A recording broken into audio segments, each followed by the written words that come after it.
আলিশান Radisson ব্লুয়ের 5 তলার সরু corridor দিয়ে প্রাণপণে ছুটছে সপ্তদশী তরুণী। তার পিছু পিছু দৌড়ে আসছে বেশ কজন কালো পোশাকধারী গার্ডস। এই বুঝি তারা সপ্তদশীকে পেয়ে গেল হাতে নাগারে। সপ্তদশী থামছে না, পায়ের গতি বাড়িয়েছে তীব্র থেকে তীব্র। আর একটু সামনেই খোলা এলিভেটর। যেখানেই হোক সপ্তদশী সেখানে ঢুকতেই হবে, বাঁচতে হবে পেছন থেকে ধেয়ে আসা খারাপ লোকগুলোর হাত থেকে। মিনিট খানেক পেরোলো, সপ্তদশী দৌড়ে এসে ঢুকলো এলিভেটরে। কাপা কাপা হাতে ব্যগ্রতার সাথে এলিভেটরের সবগুলো বোতাম চাপলো একই সাথে। তবে দরজা এখনো বন্ধ হচ্ছে না এলিভেটরের। ওদিকে লোকগুলো ছুটে আসছে এদিকে। সপ্তদশী এবার ভয়ে জড়সড়, বুকটা তার ধরফর করছে বেশ। ছোট্ট চিকন চাকন দেহটা কেমন কাঁপছে রীতিমতো। ফাঁকা মস্তিষ্ক তার হঠাৎ বলে উঠল, এবারেও কি তারা আমায় ধরে ফেলবে? আবারও কি তুলে নিয়ে যাবে ওই রাক্ষসের কাছে? মস্তিষ্কে একই কথা হাতুড়ি পেটা করছে। মনের মধ্যে একরাশ ভয়। সপ্তদশীর ভয়ার্থ চোখ দুটোর অসহায় চাহনির সম্মুখেই নিবদ্ধ, যেখানে স্পষ্ট দেখা যাচ্ছে লোকগুলো ছুটে আসছে তার দিকে। এরই মধ্যে ভাগ্য বুঝি তার সহায় হলো কিছুটা। ধীরে ধীরে এলিভেটরের দরজাখানা বন্ধ হবার তাড়া দিয়ে উঠল। মাত্র কয়েক সেকেন্ডের ব্যবধানে লোকগুলো তাকে ধরতে পারেনি। এর আগেই বন্ধ হয়েছে দরজা। এটুকুতেই যেন বিরাট স্বস্তি পেল সপ্তদশী। ধরফরাতে থাকা বুকটার ওপর দুহাত চেপে ধপ করে বসে পড়ল মেঝেতে। বুক ভাঙা আর্তনাতে কাতর মেয়েটা কান্নার দৌড়ে হেঁচকি তুলতে তুলতে বাচ্চাদের ন্যায় ডাকতে থাকে, আব্বু, ভাইয়া, বাঁচাও আমায়, আমি আমি মরে যাচ্ছি। কে শুনবে সপ্তদশীর কণ্ঠ? কে বাঁচাবে তাকে? একটু আগেই তো তার চোখের সামনে তার বাবাকে নির্মমভাবে হেনস্থা করেছে ওই লোক। শক্ত পোক্ত বাবাটাকে তার ভেঙে দিয়েছে মানসিকভাবে। আর ভাই, তারও তো তেমন খোঁজ পায়নি সপ্তদশী। শুধু একবার দেখেছিল তাকে বাঁচাতে গিয়ে গলি রেখেছে তার ভাইয়ের হাতে। ব্যাস এটুকুই। কথাগুলো মনে পড়তেই ফের হাউমাউ করে কেঁদে ওঠে মাহি। দুহাতে নিজের সুন্দর সিল্কি চুলগুলো মুঠোয় চেপে ধরে শক্ত করে। এলিভেটরের চারপাশের দেয়ালে জুড়ে থাকা স্বচ্ছ কাচের আয়নায় ক্রন্ধনরত সপ্তদশীর মাসুম মুখখানা স্পষ্ট প্রতিবিম্বিত। ফর্সা টুকটুকে মুখখানার সে কি বেহাল দশা, কাঁদতে কাঁদতে। চশমার আড়ালে লুকিয়ে থাকা অদ্ভুত সুন্দর ভাষা ভাষা চোখ দুটো লাল হয়ে গিয়েছে ইতিমধ্যে। এক নজর দেখলে মনে হবে এ যেন সাক্ষাৎ পদ্মরাগমণি। তীরের ফলার ন্যায় খাড়া নাকের ডগাটা কেমন লাল হয়েছে। মনে হচ্ছে এই বুঝি কেউ ইচ্ছে মতো মেয়েটার নাক গাল বরাবর এক মুঠো লাল রং ঘষে দিয়েছে। গাল দুটোয় মাংসের উপস্থিতি কম বিধায় বাম পাশে টোল পড়েছে সামান্য। গোলাপের পাপড়ির ন্যায় নিখুঁত আর্টের ঠোঁট দুটো বেশ নজর কাড়া ঠেকছে এই মুহূর্তে। কান্নার বিশুদ্ধতায় তারা বুঝি আজ রূপ বাড়িয়েছে নিজেদের। ফর্সা মসৃণ কান্ঠায় কালশিরে দাগ স্পষ্ট। গলাটাও ব্যথা করছে বেশ। কণ্ঠ ফুঁড়ে বেরোচ্ছে না শব্দ। অন্তর্মুখী সপ্তদশী নরম ধাঁচের মেয়ে। প্রতিকূল মুহূর্তে নিজেকে সামলানোর কিংবা বাঁচানোর খুব একটা উপায় জানা নেই তার। তাই তো কেমন কাছে নিজের অমন অসহায়তায়। এদিকে এলিভেটর ততক্ষণে এসে থামল টপ ফ্লোরে। ধীরে ধীরে বন্ধ দুয়ার খুলল। সপ্তদশী ভয়ার্ত ঢোক গিলে রয়ে সয়ে আলতো করে ঘাড় বের করল সামান্য। সতর্ক দৃষ্টিতে শুনশান নীরবতায় আচ্ছন্ন করিডোরের এদিক ওদিক নজর বুলিয়ে দেখে নেয় চারপাশে আদৌ কেউ আছে কিনা। তবে না, আশেপাশে কেউ নেই। বোধহয় লোকগুলো এখনো এসে পৌঁছায়নি এখানে। কিন্তু না এসে আর থাকবে কতক্ষণ? এলিভেটর বাদে সিঁড়ি ডিঙিয়ে এলেও তাদের আসতে হয়তো আর মিনিট খানেক লাগবে। সপ্তদশী আর সময় নষ্ট করল না। তখনই ভীত সন্ত্রস্ত কদমে ছুটে করিডোরের দিকে, ঠিক বাম দিকের সিঁড়ির দিকে, যার দৌড় আপাতত ছাদ অবধি। টলমল পায়ে মেয়েটা ছুটল ছাদের পানে। সুবিশাল ছাদ, চারপাশের বাতাসের তীব্রতা। মাহির মতো পাতলা গায়ের গরনের মেয়েটা বুঝি এক্ষুনি উড়ে যাবে বাতাসের জোরে। মাহি কদম বাড়ালো ছাদের দিকে। একটুখানি এগোতেই বাতাসের তীব্র ঝাপটা এসে বাড়ি খেল তার সম্পূর্ণ মুখমণ্ডলে। সঙ্গে সঙ্গে চুলগুলো সব উড়ে উড়ে এসে আছড়ে পড়ল মুখের ওপর। মাহি তৎক্ষণাৎ হাত বাড়িয়ে চুলগুলো সব সরাতে লাগলো মুখের ওপর থেকে। আনমনে ঘাড় বাগাতেই হঠাৎ ঝটকা খেল দুর্দান্ত। ছাদের একদম শেষ প্রান্তে দুপাশে সারিবদ্ধভাবে দাঁড়িয়ে আছে তখনকার গার্ডগুলো। প্রত্যেকের চোখে মুখে অসাধারণ পেশাদারিত্ব স্পষ্ট। তাদের ঠিক মাঝখানে উল্টো দিকে মুখ করে দাঁড়িয়ে আছে মানুষরূপী জানোয়ারটা। তার উপস্থিতি চক্ষুগোচর হতেই মাহি ছুটল ছাদের দরজার দিকে। তবে বালাই শার্ট, মেয়েটার পৌঁছবার আগেই কয়েকজন গার্ড এসে পথ আটকে দাঁড়ালো তার। অসহায় মাহি ফের পড়ল দারুণ অসহায়ত্বে। শেষে কিনা সে নিজে থেকে চলে এলো লোকটার কাছে। মাহি ভীত, সেই সাথে বড্ড চিন্তিত নিজেকে নিয়ে। এরই মধ্যে হঠাৎ করেই কর্ণকুহরে ভেসে এলো অদূরের বরিষ্ঠদেহী সুদর্শন যুবক ওরফে রাক্ষসটার ভরাট অথচ দাম্ভিক কণ্ঠ। জমের ভয়ে পালাতে শুনেছি, বাট পালাতে গিয়েও নাচতে নাচতে ফের জমের কাছে চলে আসাটা বোধহয় ফার্স্ট টাইম দেখলাম। বাই দ্য হেল, তোর ছোটাছুটি শেষ হয়েছে? শেষ হলে চল, আমার তাড়া আছে। এই প্রথম নিজের চিরচেনা শান্ত স্বভাব থেকে বেরিয়ে আসে মাহি। তখনই যুবকের কথাসূচক করে দিয়ে পা পেছাতে পেছাতে ঝাঝালো কণ্ঠে বলে, যাব না আমি আপনার সাথে। আপনার মদের সাথে যাওয়ার চাইতে মরে যাওয়া ঢের ভালো। এতক্ষণে বরিষ্ঠ যুবক পেছনে ফের। এক হাত তার প্যান্টের পকেটে গুজে থাকলেও আরেক হাতে তর্জনীয় মধ্যমার ভাঁজে খেলছে ক্রুডস নিকারাগুয়ান সিগার। যুবকের বাদামি ঠোঁটজোড়ায় ফাঁক গড়িয়ে ধীরে ধীরে বেরোচ্ছে সিগারের দূষিত ধোঁয়া। সেই ধোঁয়ায় ধূমায়িত মুখমণ্ডলের চারপাশ। যুবকের মুখ এখনও স্পষ্ট নয়, তার বাদামি চোখ জোড়ার ক্রূর চাহনি এখনও দৃষ্টিগোচর হয়নি মাহির। হলে থোড়াই সাহস করত মুগ্ধ নামক ভয়ঙ্কর যুবকের মুখের ওপর ওভাবে কথা বলার। ওদিকে মুগ্ধ কেমন বাঁকা হাসত এবার। নিঃশব্দে সিগারের শেষ প্রান্তে লম্বা একটা টান বসিয়ে বুট জুতার দাম্ভিক শব্দ তুলে এগোতে লাগলো একটু একটু করে। তা দেখেই মাহি কেমন ভয়ে তটস্থ। কাঁপতে কাঁপতে শব্দদোষী পা পেছাচ্ছে বেশ। এতক্ষণে মুগ্ধের ক্রূর দৃষ্টি নজরে এলো মেয়েটার। মুহূর্তে সম্পূর্ণ গা কেমন হিম ধরে গেল তার। সে ক্ষণে ক্ষণে ঢোক গেছে।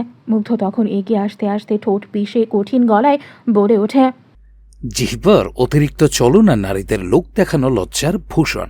দূরতে আমার অ্যালার্জি আছে, দেখলেই গা চুলকায়। এই যে এখনো শুরু হয়ে গেল চুলকানি। মাহি ভরকায়নি। এই লোকের এহেন গা জ্বালানো কথাবার্তা আজ নতুন নয়। সে পিছু যেতে যেতে আবারও চেঁচিয়ে উঠল নতুন উদ্যমে, একদম কাছে আসবেন না আমার। আমি আপনার সাথে কোথাও যাব না। দরকার পড়লে আমি করব, তবুও আপনার মতো নিকৃষ্টের সাথে যাব না আমি। মুগ্ধ কুটিল হাসে। পকেটে গুজে রাখা হাতটা বের করে এনে ঘাট ডলল আলতো করে।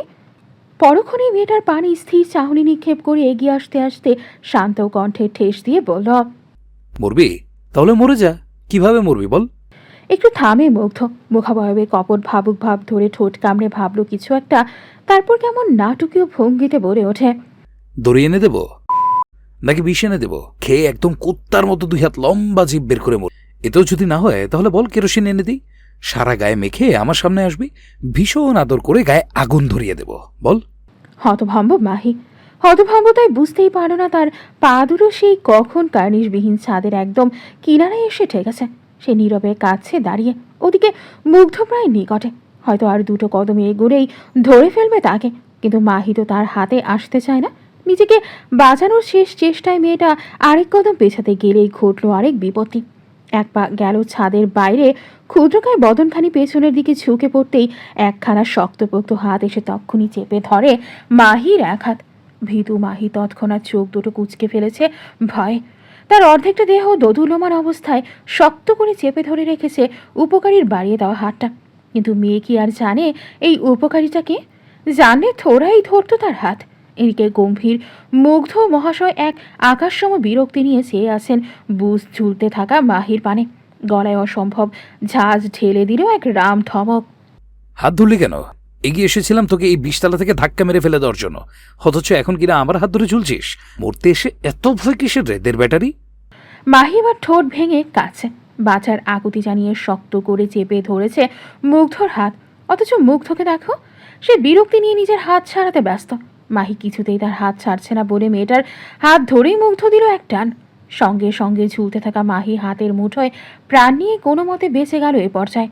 ধরফর করতে থাকা বুক পিঞ্জরের উপর হাত চেপে জোরে জোরে নিঃশ্বাস ফেলতেই পেছন থেকে ধেয়ে এলো মুগ্ধের শক্ত হাতের থাবা। তা গিয়ে চট করে চেপে ধরো মাহির চুলের গোছা। মাহি আবারও চোখ মুখ কুচকে কোকে ওঠে ব্যথায়। একদা গলায়ের অসহ্য ব্যথা, তার উপর এরূপ যন্ত্রণা, সব মিলিয়ে বিধ্বস্ত মাহি। ব্যথায় কাতরাতে থাকলেও কণ্ঠ ফুঁড়ে বলতে পারে না কিছু। ওদিকে মুগ্ধ দাঁতে দাঁত চেপেছে। মেয়েটা চুলগুলো মুঠোয় চেপে তার মাথাটা এগিয়ে নিয়ে আসে নিজের বুকের কাছে। বলা বাহুল্য মাহি মুগ্ধের তুলনায় উচ্চতায় বেশ নিচু। মেয়েটার মাথা থেকে মুগ্ধের বুক বরাবর। এমনিতেই ভিনদেশি সুদর্শনের ন্যায় শক্তপোক্ত গায়ের গড়ন, মুখের উচ্চতা যেন সিরিং চোবে। তার অমন দীর্ঘকায় দেহের সামনে সবাইকে অতি নগণ্যই মনে হয়। মুগ্ধ ঘাড় নোয়ারও বেশ। মাহির কানের কাছে মুখ এনে হিসিয়ে বলতে লাগল, কান খুলে শুনে রাখ, তোর মতো যাচ্ছে তাই আন্ডারওয়েটেড দেড় ব্যাটারির প্রতি বিন্দুমাত্র ইন্টারেস্ট নেই আমার। তোকে নিয়ে যাচ্ছি জাস্ট তোর বাপকে সাহায্য করার জন্য। যতদিন তুই বেঁচে থাকবি তোর বাপও ঠিক ততদিন বাঁচবে। যেদিন আমার অত্যাচারে অতিষ্ঠ হয়ে তোর দম বন্ধ হবে, সেদিনই তোর বাপের বুকের উপরে উঠে তোর বাপের শরীরে অগণিত গুলি ছুড়ব আমি। তারপর তার দূষিত রক্তগুলো দিয়ে পা ভেজাবো। তাই তুই মরলেও আমার কিছু যায় আসে না, বাঁচলেও কিছু যায় আসে না। কস্তর বাপের শেষটা আমার হাতেই হবে। And you are nothing to me. ঠোঁটে ঠোঁট চেপে কান্না আটকানোর প্রয়াসে ব্যস্ত মাহি। প্রতিটা কথা যেন তার কানে নয় বরং তার বুকে গিয়ে বিচ্ছে। এত ঘৃণা নিয়ে কিভাবে বাঁচবে একটা মানুষ? কিভাবে বাঁচবে সে এ লোকের অত্যাচারে? সে মরে গেলে তো তার বাবা, না, আর ভাবতে পারল না মাহি। বাবার কথা মাথায় আসতেই নিজেকে শক্ত রাখার সব রকম চেষ্টায় উপনীত হলো মেয়েটা। মনে মনে প্রতিজ্ঞাবদ্ধ হলো, যাই হয়ে যাক, আমি মরবো না। হেলিকপ্টারের বিকটাকার শব্দে মুখরিত চারপাশ। চারদিকের ধুলো ময়লা ছড়িয়ে 20 তলার সূর্য ছাদের হেলিপ্যাডে এসে নামলো হেলিকপ্টার। সুবিশাল হেলিকপ্টারের গায়ে বড় বড় অক্ষরে লেখা শ্যাডো মনস্টার। মুগ্ধ ভীষণ দাম্ভিকতার সাথে ভেতরে ঢুকলো। পেছনে বেচারি মাহি পড়ল বিপাকে। এই ক্ষুদ্র জীবনে এর আগে কখনো হেলিকপ্টারে চড়েনি সে, না চড়েছে এরোপ্লেনে। মেয়েটার এবার আবার অ্যাক্রোফোবিয়া আছে কিনা? উচ্চতা দেখলেই ভয় পায়। সে কেমন ইতস্তত করছে ভেতরে ঢুকতে। সেদিনকে হেলিকপ্টারে বসে থাকা মুগ্ধ আয়েশ করে ফোন ঘাটছে। মাহিকে এখনো ভেতরে আসতে না দেখায় সে কেমন বজ্রকণ্ঠে আওড়ায়, ভেতরে ঢোকার জন্য আলাদা চাকরানি লাগবে নাকি নবাবের মেয়ের? নবাবের মেয়ের হাতে অফুরন্ত সময় থাকলেও আমার হাতে নেই। সো আর 1 সেকেন্ডের মধ্যে ভেতরে না ঢুকলে এক লাথি মেরে ছাদ থেকে ফেলে দেবো। মাইন্ডেড। ভরকায় মাহি। তৎক্ষণাৎ নিজের ভয় ডর সব ভুলে গিয়ে হেলিকপ্টারে উঠে এলো। মুগ্ধ তার দিকে দৃষ্টিপাত না করেই পাইলটের উদ্দেশ্যে শক্ত গলায় হুকুম ছুড়ে পড়ে। Take off. হুকুম যথার্থ তামিল করলেন বিদেশি পাইলট সাহেব। মুহূর্তেই গর্জে উঠল ইঞ্জিন। রোটর ঘুরছে দ্রুতবেগে। চারপাশে বাতাসের তীব্রতা বেড়ে গেল বহুগুণ। ক্রমশ হেলিকপ্টারের দোলনি শুরু হলো। সেই সাথে বেড়ে গেল মাহির নিঃশ্বাসের গতি। বুকটা ধরফরিয়ে উঠে বেশ। ভয়ে এইটুকুন হয়ে যাওয়া মেয়েটা ক্রমশ এগোতে লাগলো মুগ্ধর দিকে। মুগ্ধ আর চোখে দেখল তা বিরক্তি নিয়ে ঝাঁঝিয়ে উঠল, কোলে উঠে আসবি নাকি? দেখ চশমিশ, আবার কিন্তু এই মুহূর্তে এসব করার বিন্দুমাত্র মুড নেই। মাহি শূন্য কিনা কে জানে। সে কেমন আতঙ্কিত কণ্ঠে অসহায়ের ন্যায় বলতে লাগলো, আমার ভয় লাগছে। আমি আসলে পুরোটা শোনার ধৈর্য হয়নি মুগ্ধের। তার আগেই সে দু কানে গুজল মোটা হেডফোন। নির্বিকার ভঙ্গিতে পেছনের দিকে গা এড়িয়ে চোখ দুটো বুঝল কোনো মতে। মাহি চুপচাপ বসে রইল চোখ খিচে। আসনের দুপাশে অংশ খামচে ধরল কেমন। সময় পেরোচ্ছে। একটা সময় চোখ বুঝে থাকা মাহির চোখে ঘুম ধরা দিল সত্যি সত্যি। ঘুমন্ত মেয়েটা ঢুরু ঢুরু অবস্থায় মুগ্ধের পায়ের ওপর মাথা ঠেকালো। মুগ্ধ টের পেরো বোধ হয়। সঙ্গে সঙ্গে নিজের পা দুটো ঝাঁঝিয়ে উঠল বেয়াদব ছেড়ে। মুহূর্তেই ঘুম কেটে গেল মাহির। হতবুদ্ধি নাই এদিক ওদিক মাথা নাড়িয়ে বলতে লাগলো, কি হয়েছে? মুগ্ধ রা করেনি। স্রেফ কটমট দৃষ্টি নিক্ষেপ করলো মাহির ওপর। মাহি বেচারি চুপসে গেল তৎক্ষণাৎ। মাথাটা নুইয়ে সবে বসলো বেশ কিছুটা। ভয় লাগলেও করার কিছু নেই। ঘুমন্ত অবস্থায় এই লোকের গায়ে পড়লে তখন আবার সত্যি সত্যি হেলিকপ্টার থেকে লাথি মেরে ফেলে দেয়। Russia, Saint Petersburg. তুষার পাহাড়ে ঘেরা হালকা কুয়াশা মাখা চারপাশ। সেস্ট্রো রেডস্কোয়ে লেকের কোল ঘেঁষে নির্মিত এক ব্যক্তিগত প্রাসাদের অভিমুখে বিশাল জায়গা জুড়ে তৈরি করে রাখা হেলিপোর্ট। চারপাশের ধুলো উড়িয়ে হেলিকপ্টার নামছে সেখানে। আঞ্চলিক সময় 8টা বাজে। এখানকার চারপাশটা এখনও কেমন মৃদু আলোয় উজ্জ্বল হয়ে আছে। সাধারণত এখানে সন্ধ্যা নামে বেশ পড়ে। আকাশে এখনও হালকা মেঘ জমে আছে। হয়তো একটু পরে আকাশের বুক চিরে নেমে আসবে বাড়িধারা। হেলিকপ্টার ল্যান্ড হলো ভূমিতে। সময় নিয়ে সেখান থেকে সগৌরবে বেরিয়ে আসে মুগ্ধ। পরনের দামি ট্রেঞ্চ স্যুট, দামি বুট, ঘাড় সমান উস্কো খুস্কো বাদামি চুলগুলো আজও বেঁধে রাখা জুটি স্বরূপ। এক হাতে পেটের কাছের স্যুটের বোতাম খুলতে খুলতে পা বাড়ায় মুগ্ধ। তখনই 5জন এলিট বডিগার্ড ছুটে এলো মুগ্ধের চারপাশে। গম্ভীর মুখ যুবকের পেছন পেছন হাঁটছে তারা। পরনে সফেদ রঙা স্যুট, বুট, কানে ইয়ারপিস, হাতে আবার রাইফেল। বিশাল আয়ত্ত জুড়ে তৈরি করা এহেন ব্যক্তিগত প্রাসাদের রক্ষণাবেক্ষণের দায়িত্বে নিয়োজিত কমব্যাট বডিগার্ডস। বাড়ির চারপাশে রাইফেল হাতে দাঁড়িয়ে আছে তারা। মুগ্ধ গৌরবময় কদমে হাঁটছে। তখনই তার সামনে ছুটে আসে একজন কমব্যাট বডিগার্ড। এসেই তিনি সসম্মানে মাথা নুইয়ে হাঁটু গেড়ে বসল মুগ্ধের সামনে। দু হাতে একখানা নতুন ডিজাইনের রিভলভার এগিয়ে দিল মুগ্ধের দিকে। মুগ্ধ কিয়ৎক্ষণ সরু চোখে পরখ হলো বন্দুকটা। পরক্ষণে হাত বাড়িয়ে বন্দুকটা তুলে নিয়ে নাড়িয়ে চাড়িয়ে গম্ভীর মুখে বলল, is it works good? Combat মাথা নুইয়ে রেখেই ঝাঁকালেন একটুখানি। মুগ্ধ কেমন ক্রূর হাসল তা দেখে। তখনই বন্দুকের নলটা ঠেকানোর সম্মুখে হাঁটু গেড়ে বসে থাকা কমব্যাটের ললাট বরাবর।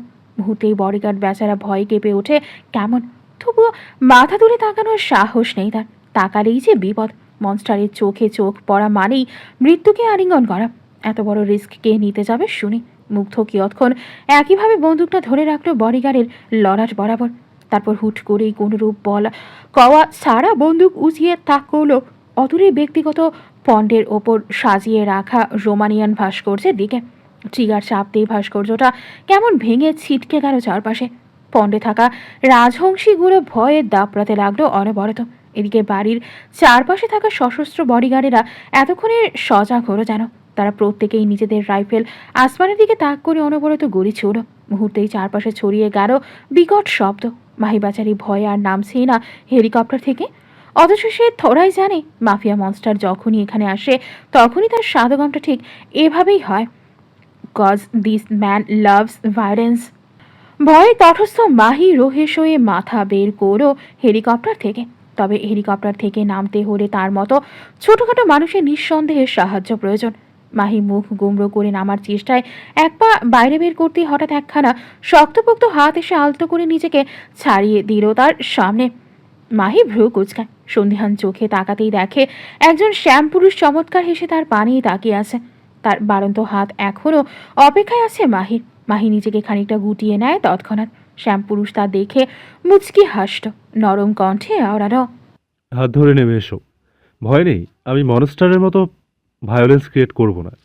ভিনদেশে এসেও বাংলা শুনছে মাহি। এও কি তবে সত্যি? মাহি অবাক চোখে তাকিয়ে রইল কেমন। হতবাক কণ্ঠে বলল, আপনি বাঙ্গাল? শ্যামপুরুষ এক দফা ভাবুক থেকে ঠোঁট কামড়ে ধরল নিজে। পরক্ষণে মিষ্টি হেসে বলল, নট সো, বাট তুমি নিশ্চয়ই বাঙাল, তাই না? মাহি মাথা নাড়ায় ওপর নিচ। তখনই শ্যামপুরুষ তাকে ইশারায় বলে তার হাতটা ধরে নামতে। অগত্যা মাহি আর তেমন কোনো উপায়ন্তর না পেয়ে নেমে পড়ল অপরিচিতের হাত ধরে। নামতে গিয়েও বাঁধল আরেক বিপত্তি। কিছু একটার সাথে পা বেঁধে সামান্য হোঁচট খেল মাহি। শ্যামপুরুষ তাকে আগলে ধরতে নিলেই কেউ একজন এসে আটকে দিল তার হাত। ফলস্বরূপ পড়ে গেল মাহি। পেরো হাঁটু হাতের চোট। শ্যামপুরুষ ভরকে গিয়ে পাশে তাকায়। দেখতে পায় একজোড়া বাদামি চোখ কেমন অগ্নিদৃষ্টিতে তাকিয়ে আছে তার পানে। ছেলেটা ঢোক গেল কেমন। আমতা আমতা করে নিজের সাফাই গাইতে গেলেই শোনা গেল মুগ্ধের কঠিন কণ্ঠ, আমার পছন্দের কিংবা অপছন্দের যে কোনো কিছুর উপরে কারো হস্তক্ষেপ কিংবা দৃষ্টি আমি সহ্য করি না সেট, and I think you know that better. Siddhartha মাথা নাড়ায় ওপর নিচ। তৎক্ষণাৎ মাহির সামনে থেকে সরে দাঁড়ায় 2 কদম। ওদিকে মাহি ততক্ষণে উঠে দাঁড়ায়। কিছু বুঝে ওঠার আগেই তার ডান হাতের কনুই চেপে ধরে মুগ্ধ। ইস, কনুইটা বুঝিয়েই ছিঁড়ে পড়ল। মাহি মুখ কুচকে ব্যথাটা সহ্য করে নেয় কোনো রকম। মুগ্ধ এবার হাঁটা শুরু করেছে দুর্দম্য পায়ে। সুদর্শন যুবকের হঠাৎ এত রেগে যাওয়ার কারণটা ঠিক বোধগম্য হলো না মাহির। এই লোক হুটহাট এমন রেগে যায় কেন কে জানে। পুরনো ইউরোপিয়ান স্থাপত্য এবং আধুনিক ডিজাইনের মিশেলে তৈরি মনস্টার প্যারাডাইস। বাড়ির প্রবেশে দুয়ারে রয়েছে বিশাল লোহার গেট। কালো রঙের ওপর সূক্ষ্ম খোদাই নির্মিত এই গেটের চারপাশে জড়ানো বৈদ্যুতিক তার। গেটের দুপাশে দাঁড়িয়ে আছে উঁচু পাথরের স্তম্ভ। গেটের ভেতর পা রাখতেই জমিনে দেখা মিলবে ছোট ছোট মার্বেল পাথরের পথ, যার দুধারে নাম না জানা বিভিন্ন শোভাবর্ধক গাছ। গাছগুলো কি সুন্দর ছেটে রাখা। কেউ যেন রোজ নিয়ম করে পরিচর্যা করে তাদের। প্রায় 100 মিটার লম্বা ওয়াকওয়ে পেরিয়ে তারপর মনস্টার প্যারাডাইসে অবধি যাবার সৌভাগ্য মেলে। ওয়াকওয়ের দুপাশে 2 ধরনের নিদর্শন। ডান পাশের জমিনটা ছোট ছোট সবুজ ঘাসে পরিপূর্ণ। তার সম্পূর্ণ অংশ জুড়ে তৈরি করা হয়েছে হেলিপোর্ট। মনস্টারের ব্যক্তিগত হেলিপোর্ট, গেটের সামনে দূরে দাঁড় করিয়ে রাখা 3-4টে 4 হুইলের গাড়ি। অত বড় ওয়াকওয়ে তো থোড়াই হেঁটে হেঁটে যাওয়া সম্ভব। কেউ যদি এ পথে গাড়ি ছাড়া হেঁটে হেঁটে আসতে চায় তাহলে নির্ঘাত তার হাত থেকে সময় ফসকাবে বেশ। অন্যদিকে ওয়াকওয়ের পাশটা বেশ সুন্দর। একপাশে বানানো ব্যক্তিগত পুকুর, পুকুরের চারপাশটা চকচকে পাথরে পরিপূর্ণ। পুকুরের একদম মাঝ বরাবরের ন্যায় সগৌরবে দাঁড়িয়ে থাকে বিদেশি ভাস্কর্য, যা মূলত রাখাই হয় মনস্টারের ভাঙার উদ্দেশ্যে। পুকুর হতে সামান্য দূরে বাড়ির লনইয়ার্ড, যেখান থেকে বাড়ির ফ্রন্ট ইয়ার্ড শেষ এবং ব্যাকইয়ার্ড শুরু। জায়গাটা পরিপূর্ণ বিভিন্ন নামি দামি ফ্লাওয়ার প্লান্টসে। একটু দূরে হাঁটলেই পড়বে বাড়ির পেছনের বাগানটা, যেথায় অক গাছ হতে শুরু করে চেরি ব্লসম ট্রি অবধি দাঁড়িয়ে আছে। বাতাসের হালকা দুলুনিতেও চেরি ব্লসম গাছ থেকে 2-1টা পাতা উড়ে উড়ে আসছে জমিনে। পায়ের নিচের জমিটা চেরি ব্লসমের পাপড়িতে কি সুন্দর আবৃত হয়ে আছে। পুরো বাড়ির চারপাশটা এত চমৎকারভাবে সুসজ্জিত যেন কেউ এক দেখাতেই বলে উঠতে বাধ্য, এ তো পৃথিবীর বুকে এক টুকরো স্বর্গ। কারো জগতের মোস্ট পাওয়ারফুল নেম, দি শ্যাডো মনস্টার, যার বজ্র কণ্ঠ শুনেছে সবাই, শুনেছে হুঙ্কারও। তবে আজ অবধি কেউ এক নজর দেখার সুযোগ পায়নি মানুষটাকে। যতবার মনস্টার কোথাও বেরিয়েছে ঠিক ততবার সে নিজেকে আড়াল করেছে কালো মাস্ক, লম্বা হুডি আর স্কার্ফে। তার চারপাশে সশস্ত্র বডিগার্ডেরা থাকলেও তার বাহ্যিক রূপের পরিবর্তন হয়নি কখনো। এরুকের মুখ না দেখলেও তার সিগনেচার বৈশিষ্ট্য পরিলক্ষিত হওয়া মাত্রই সকলে বুঝতে বাধ্য, এ যে আর কেউ নয়, স্বয়ং মাফিয়ার শ্যাডো মনস্টার। মনস্টারের বাম হাতে সর্বদা একখানা কালো টাইটেনিয়ামে তৈরি মোটা ভারী ব্রাসলেট ঝুলে থাকে, যার ভেতরে খোদাই করে নকশা আঁকা ব্ল্যাক প্যান্থারের নিচেই দগদগে অক্ষরে লিখে রাখা মনস্টার। এই ব্রাসলেটে শুধুমাত্র একজনের জন্যই বানানো, যা অন্য সবার জন্য এক প্রকার নিষিদ্ধ বইকে। তাছাড়া যিনি এই ব্রেসলেটের শিল্পী ছিলেন তার হাত দুটোও তো কেটে ফেলা হয়েছে। Cause mafia monster does not wanna share anything to everyone. মাহির নরম মোলায়েম হাতের কোনোই ধরে টানছে মুগ্ধ। মুখখানা তার সে কি গম্ভীর। গালের খোঁচা খোঁচা দাড়ির উপস্থিতিতে লম্বাটে চোয়ালখানা কেমন তীক্ষ্ণ হয়েছে ব্লেডের ন্যায়। বলিষ্ঠ পুরুষ তার লম্বা লম্বা কদমে হাঁটছে জোরালো গতিতে, অথচ পাশে থাকা মাহি মেয়েটা রীতিমতো হিমশিম খাচ্ছে ব্যাটার সাথে তাল মেলাতে গিয়ে। একে তো ছোটোখাটো মানুষ, সে তার উপর ক্লান্ত। পায়ে অত জোর আসবে কোত্থেকে শুনি? গতকাল থেকে পেটে আদৌ এক টুকরো দানা পড়েনি তো। মাহি এবার আর হাঁটত না, পায়ের গতি বাড়িয়ে দৌড়াতে লাগলো রীতিমতো। হাতটা ছাড়ানোর বেশ চেষ্টা হয়েছে ইতিমধ্যে, তবে বেয়াদব লোকটা কি আর অত সহজে ছাড়ে? মাহি দৌড়াতে দৌড়াতে একবার মিনমিনে কণ্ঠে বলল, একটু আস্তে হাঁটুন, আমার কষ্ট হচ্ছে। মুগ্ধ শূন্য কি না কে জানে, সে তৎক্ষণাৎ পায়ের গতি বাড়ালো আরেক ধাপ। শক্ত মুখাবয়বে কঠিন গলায় চিবিয়ে চিবিয়ে বলল, মরবি না এত সহজে, চল। অগত্যা এমন কথায় চুপ করে গেল মাহি। একরাশ কষ্ট হওয়ার সত্ত্বেও তা পা মিলিয়ে দৌড়াতে লাগলো কেমন।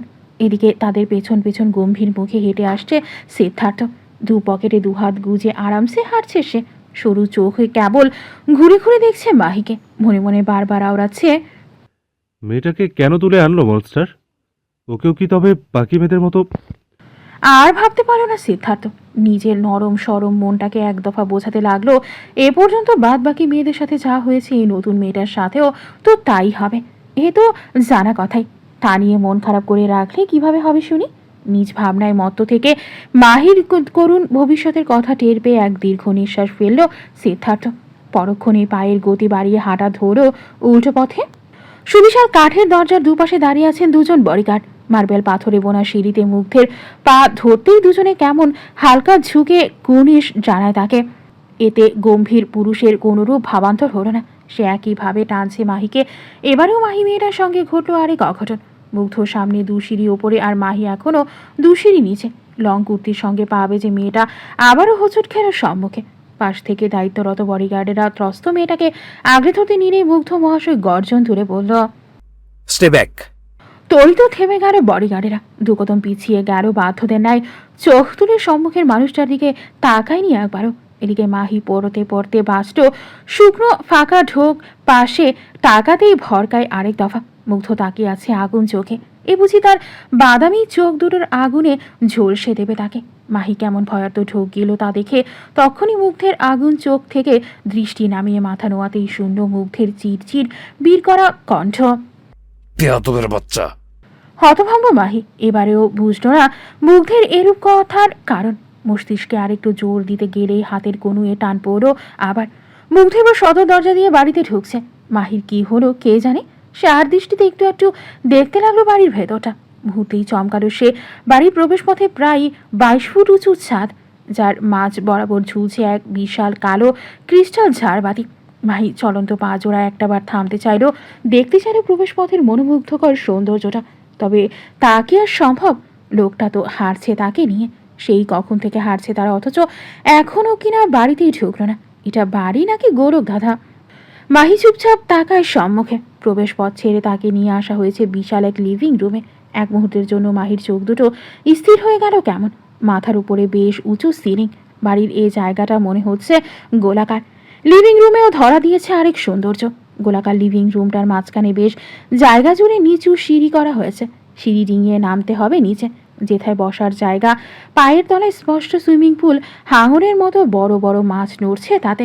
তার উপর বসিয়ে রাখা দামি মখমলের সোফা সেট। মাহির গা কাটা দিয়ে উঠল এহেন লিভিং রুম দেখে। মেয়েটা ভয়ে জড়সড় হয়ে যেই না পিছু হটবে, অমনি মুগ্ধ তাকে টানতে টানতে সিঁড়ি দিয়ে নিচে নামালো। মাহি এবার জোরাজোরি করছে নিজের হাতটা ছাড়াতে। সে কিছুতেই পা রাখবে না ওই হাঙুলের লিভিং রুমে। দাঁড়ালেই যদি কাজ ভেঙে পড়ে যায় সুইমিং পুলে তখন। মাহি এবার ভয়ে কেঁদেই দিল। কাঁদতে কাঁদতে অনুনয় করে বলল, প্লিজ আমি নিচে নামবো না, আমার ভয় করছে। মুগ্ধ কি আর অত কথা শোনে? সে তখনই এক হ্যাঁচকা টানে মাহিকে ছুঁড়ে ফেললো লিভিং রুমের স্বচ্ছ কাচের মেঝেতে। মাহি উপুর হয়ে পড়লো মেঝেতে। পর মুহূর্তে চোখ খুলে দেখলো তার ঠিক নিচের সবগুলো মাংসাশী হাঙর কেমন একজোট হয়েছে তাকে দেখে। মাহি বাকরুদ্ধ ভয়। হাঙরগুলোর তীক্ষ্ণ দন্ত চক্ষুগোচর হতেই কাঁপতে লাগলো সপ্তদর্শী। এক মুহূর্তে স্থির থেকে পরক্ষণেই দিল এক বিকট চিৎকার। কোনো মতে মেঝে থেকে উঠে বাচ্চাদের মতো দু হাতে ভর দিয়ে সরে গেল অন্যত্র। মুগ্ধ দেখল ক্রূর হাসি লেপটারও ঠোঁটের কোণে। পকেট থেকে ফের একখানা মোটা সিগার বের করে এনে ঠোঁটে গুজল আয়সে। লাইটার দিয়ে সিগারের শেষ ভাগ দড়িয়ে দিল এক লম্বা টান। সেই টানেই কি যে সুখ পেল ছেলেটা, যার দরুন স্বস্তিতে চোখ দুটো বন্ধ হয়ে এলো তার। মুখের দূষিত ধোয়াটুকু বেশ কিছুক্ষণ মুখগহ্বরে আটকে রেখে গম্ভীর গলা উঁচিয়ে ডাকল, মেডেন। ব্যাস একটা ডাক, যা কর্ণকুহরে পৌঁছাতেই গা কাটা দিয়ে উঠল বাড়ির সকল মেয়েদের। মিনিটের ব্যবধানে প্রায় 25 জন কেমন ত্রস্ত পায়ে ছুটে এলেন তক্ষণি। সবচেয়ে বুজুর্গ মেয়েড ইরা, বৃদ্ধ বয়সী নাতুস নুতুস গায়ের গরনের মহিলাটি এগিয়ে এসে হালকা ঝুঁকে গণির জানায় মুগ্ধকে। মুগ্ধ এবারেও প্রতিক্রিয়াহীন। সুদর্শন মুখখানায় ভারী গম্ভীর্যের ছাপ। আঙুলের ভাঁজে থাকা সিগারে আরেকটা টান বসিয়ে তীক্ষ্ণ চোয়ালখানা নাড়িয়ে গমগমে গলায় আদেশ শুল, ওকে আজ রাতের জন্য তৈরি করুন। আম হাংরি। কথাটা বলে আর এক মুহূর্ত দাঁড়ালো না মনস্টার। তৎক্ষণাৎ গটগট পায়ে হাঁটা ধরো উল্টো পথে। এবার তার নিজের আস্তানায় যাওয়ার পালা। কতদিন হলো যায় না সে। এদিকে তার চলে যাওয়ার পরও সব মেয়েরা কেমন স্থির হয়ে মাথা নুইয়ে দাঁড়িয়ে আছে। বৃদ্ধা ইরা কেবল দীর্ঘ নিঃশ্বাস ফেলল। ধীরে ধীরে নিজের কুচকে যাওয়া চামড়ার হাত দুটো সামনে ধরে ভাবতে লাগলেন, এই দুটো হাত দিয়ে ঠিক কতগুলো মেয়েকে তৈরি করলাম আমি? ঠিক কতগুলো? মেডেন। ইরার ধ্যান ভাঙলো পেছন থেকে ধেয়ে আসা সিদ্ধার্থের কণ্ঠে। তিনি তখনই পেছনে ঘুরেন। ফর্সা মুখখানায় আধার নেমেছে, তার চোখ দুটো হয়ে গিয়েছে ছলছল। সিদ্ধার্থ এক মুহূর্ত চুপ থেকে বোঝার চেষ্টা করলো ইরার মনোভাব, তবে কিছুই তেমন বোধগম্য না হওয়ায় সে প্রশ্ন করেই বসল, কি হয়েছে তোমার? এভাবে মুখে আধার নামিয়ে দাঁড়িয়ে আছো কেন? ইরা ফোপাতে লাগলেন কেমন। দু হাতে নিজের ঘাড় সমান হলদেটে চুলগুলো চেপে ধরে কাঁদো কাঁদো মুখে বলতে লাগলেন, রাক্ষসের ক্ষুধা পেয়েছে শীত, আজ আবারও রাক্ষসের ক্ষুধা পেয়েছে।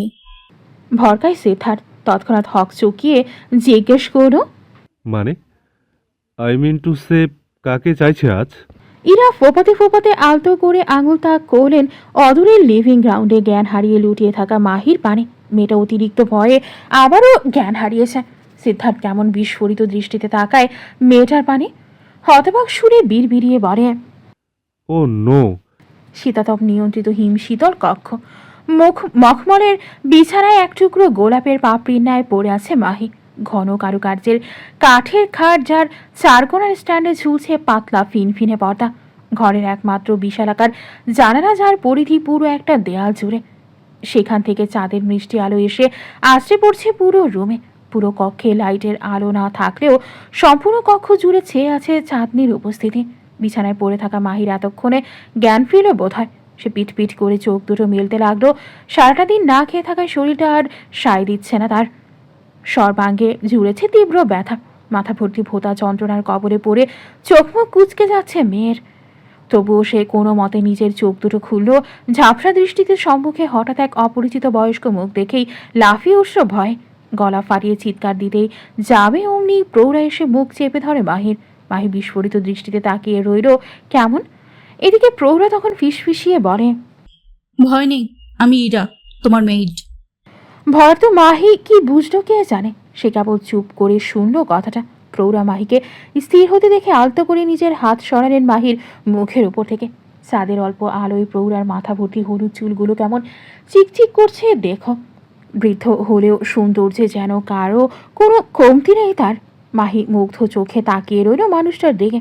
প্রৌঢ়ার চোখে মুখে স্পষ্ট রাগ। তিনি খানিক্ষণ মৌন থেকে হঠাৎ মাহির এক হাত ঝাঁকিয়ে উঠলেন ভীষণ রাগে।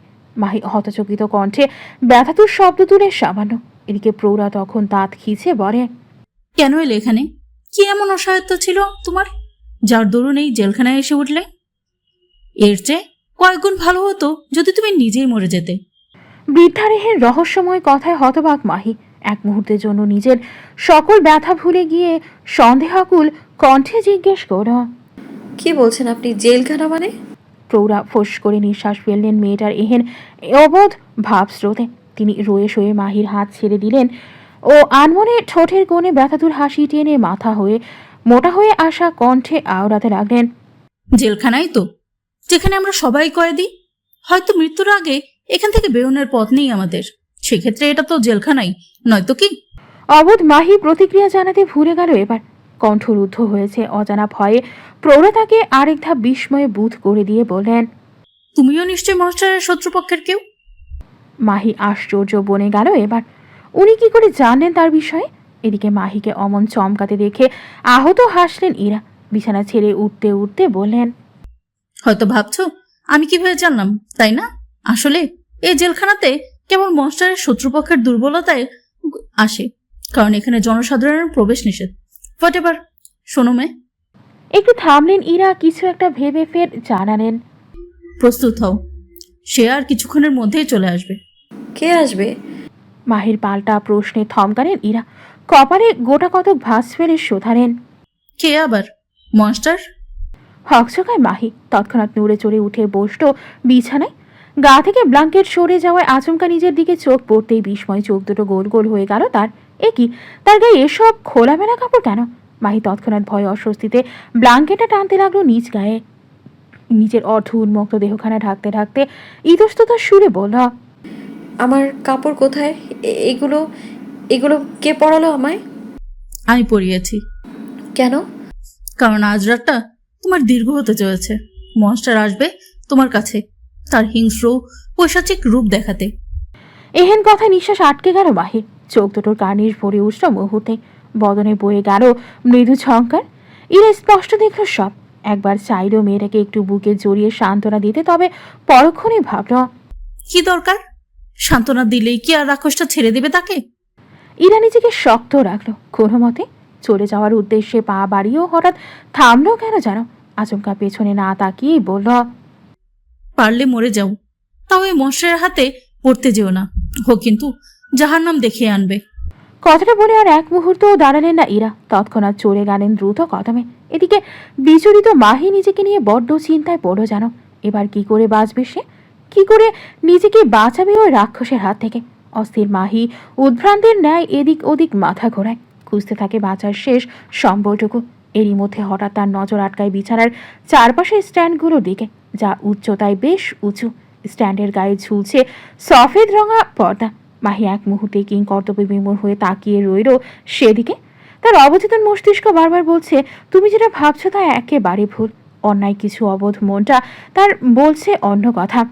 তারা যদি কথা বলতে জানতো তাহলে হয়তো বলতো, মরে যা মাহি, একটা শয়তানের হাতে নিজেকে এত সহজে বিলিয়ে দিস না।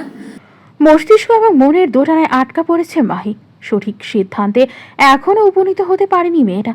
একবার ইচ্ছে করছে মস্তিষ্কের কথা শুনতে, আরেকবার ইচ্ছে করছে মনের। মাহি তৎক্ষণাৎ নিজের মাথাটা চেপে ধরে দু হাতে। কাঁদতে কাঁদতে বিড় করে বলে, সম্ভব না। ওই শয়তানের কাছে নিজেকে বিলিয়ে দেওয়া সম্ভব না। আমি থাকবো না। আমি আমি মরে যাব। হ্যাঁ, আমি তাই করব। অবশেষে মস্তিষ্ক পরাজিত হলো মনের জোরের কাছে। সপ্তদোষী টলমল শরীরে তৎক্ষণাৎ উঠে দাঁড়ায় মখমলের বিছানায়।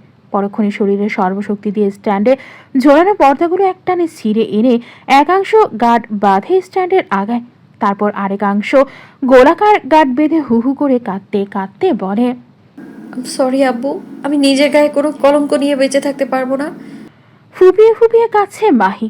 দু হাতে ধরে রাখা গোলাকার কাপড়ের গাঁটটা দেখে যাচ্ছে অনিমেষ চোখে। আর একটু পরেই সবটা শেষ হয়ে যাবে। মাহির চোখ দুটো বন্ধ হবে চিরদিনের জন্য। মাহি ধীরে ধীরে কাপড়ের গোলাকার গাঁটে মাথা ঢোকাচ্ছে, ঠিক তখনই কনকুহরে ভেসে এলো কারো নির্লিপ্ত কণ্ঠ। কাপড়টা আরেকটু উঁচু করে বাঁধ, আর গলায় আরো দুটো গিট দে, না হলে ঝোলার সময় পড়ে যাবি। মানুষ ছোট হলো, তোর ওজন কিন্তু কম না। হতবাক মাহি তক্ষুনি ঘাড় বাঁকিয়ে তাকায় দরজার দিকে। যেটায় ভাবলেশীন ভঙ্গিতে বেল্ট পরা ব্যান্ডের পকেটে দুহাত গুজে দাঁড়িয়ে আছে মুগ্ধ। গাটা কেমন উদম হয়ে আছে তার, ফলে পেটানো দেহখানা পুরোপুরি উন্মুক্ত। চোখে মুখে তার বিন্দু মাত্র উদ্বেগ। সে উল্টো মেয়েটাকে কেমন তাড়া দেখিয়ে বলল, কিরে, ঝুলতে গিয়েও থেমে গেলি কেন? যা তাড়াতাড়ি গলায় ভাঙ। তুই আজকে মরলে কালকেই তোর বাপকে গিয়ে টুকরো টুকরো করে আসবো। নে এবার তাড়াতাড়ি মর, আমার লিভিং রুমের ফিশগুলো ক্ষুধায় চুকচুক করছে। গাটে গলা ঢুকিয়ে রাখা মাহি হতবিহ্বলতায় আর নড়তে অবধি পারে না। এই লোক কি মানুষ? এর মাঝে কি মনুষ্যত্বের এক দানা ছিটে ফোটাও নেই? কেউ এভাবে মরতে চাওয়া মানুষকে এনকারেজ করে? তার উপর কি সব ভয়ঙ্কর কথাবার্তা বলছে। তার মাছগুলো নাকি ক্ষুধায় চুকচুক করছে। ভাবা যায় ঠিক কতটা ভয়ঙ্কর হলে একটা মানুষ এহেন ভয়াবহ কথা এতটা শান্তভাবে বলতে পারে। মাহি ভয়ের তো ঢুকিল কেমন। ফোপাতে ফোপাতে নিচু স্বরে বোকার মতো জিজ্ঞেস করল, আপনার ফিশগুলো ক্ষুধায় চুকচুক করছে কেন? গম্ভীর পুরুষ কুটির হাসল। মাহির পানে তীক্ষ্ণ দৃষ্টি কায়েম রেখে পা বাড়ালো সম্মুখে। একটু একটু করে এগিয়ে আসতে আসতে অত্যন্ত ভয়ানক শান্ত কণ্ঠে শুধালো, তোকে খাবে বলে। নিঃশ্বাস ফেলতে ভুলে গেল মাহি। দমটা বুঝি দিতে আটকে গেল গলার কাছে। চোখ দুটো যেন ছিটকে বেরিয়ে আসবে কঠোর ছেড়ে। সম্পূর্ণ বদনখানি কাঁপছে তার। হতবিহ্বল মেয়েটা গলার ব্যাপারটা বুঝি এক মুহূর্তের জন্য বেমালুম ভরে গেল। তার মাথায় এবার চলছে অন্য কথা। মৃত্যুর পর তার দেহটা কিনা ওই মাছগুলো খেয়ে ফেলবে, তাহলে তার পরিবার তাকে শেষ দেখাটুকু দেখবে কিভাবে? মাহি নিজ ভাবনায় নিমগ্ন। এদিকে মুগ্ধ যে ইতিমধ্যে তার অতি নিকটে এসে দাঁড়িয়েছে তা হয়তো বিন্দুমাত্র টের পায়নি মাহি। টের পেলে হয়তো এক্ষুনি ঝুলে পড়তো মেয়েটা। মাহি ডুবে আছে ঘোরে। হঠাৎ টের পেল তার পাতলা কোমরখানায় কারো শক্তপোক্ত হাতের পরশ। মাহির ঘোর ভাঙল তক্ষণি। দু চোখের সম্মুখে তাকাতেই স্থির হয়ে গেল কেমন। গম্ভীর মুখ ভয়ঙ্কর পুরুষ তার অতি নিকটে। তার সুদর্শন দাড়িবিহীন লম্বাটে মুখখানা মাহির একদম মুখোমুখি। দেখো কাণ্ড! মাহি এত উঁচুতে দাঁড়িয়ে থেকেও কিনা এই লোকের উচ্চতার সমান হতে পারল না। এটা লোক নাকি উঠ? মাহি তৎক্ষণাৎ গাঁট বাঁধা গলায় ঝুলে পড়তে চাইলেই মুগ্ধ মেয়েটার কোমর শক্ত করে চেপে ধরে উঁচিয়ে তুলল বেশ। মাহি এবার ঝুলছে ঠিকই, তবে এ নয় বরং মুগ্ধ নামক বলিষ্ঠ পুরুষের শক্ত হাতের বাঁধনে। মাহি কেমন মোচড়াচ্ছে এ পর্যায়ে। দুহাতে মুগ্ধের বুক বরাবর ঠেলতে ঠেলতে বলছে, ছাড়ুন আমায়, নিচে নামান বলছি। মুগ্ধ প্রত্যুত্তর করেনি। এক হাতে মাহিকে তুলে রেখে আরেক হাতে চট করে মেয়েটার গলা থেকে গাঁটটা খুলে দিল আলগোছে। পর মুহূর্তে কিছু বুঝে ওঠার আগেই মাহিকে বিছানায় ছুঁড়ে ফেলল সবেগে। ভয়াতুর মাহি তড়িতে উঠে বসতে চাইলে বাদসাধ্য মুগ্ধ। তখনই নিজের পা দুটো দিয়ে আটকালো মাহি ছুটন্ত পাজরা। এক হাতে মেয়েটার হাত দুটো মাথার উপর উঠিয়ে এনে বিছানার সঙ্গে চেপে ধরো শক্ত করে। আরেক হাতে শক্ত থাবা বসালো মেয়েটার সোয়াল বরাবর। মাহি এবার নিরুপায়। হাত পা মুখ সবটা বাধা পড়েছে লোকটার হাতে। মেয়েটা কেবল গোঙাচ্ছে। হাত পায়ের ব্যথার চাইতে চোয়ালের ব্যথা যেন বেড়ে যাচ্ছে বহুগুণ। মেয়েটার নরম সরম চোয়ালের ওপর 5 আঙুল চেপে ধরেছে মুগ্ধ। চোখে মুখে সে কি রাগ! মনে হচ্ছে এই বুঝি মাহিকে কাছা খেয়ে ফেলবে। ছেলেটার বাদামি চোখ দুটো যেন এক্ষুনি ঝলসে দেবে মাহিকে। মাহির চোয়ালে থাকা হাতটা আর একটু চেপে ধরে।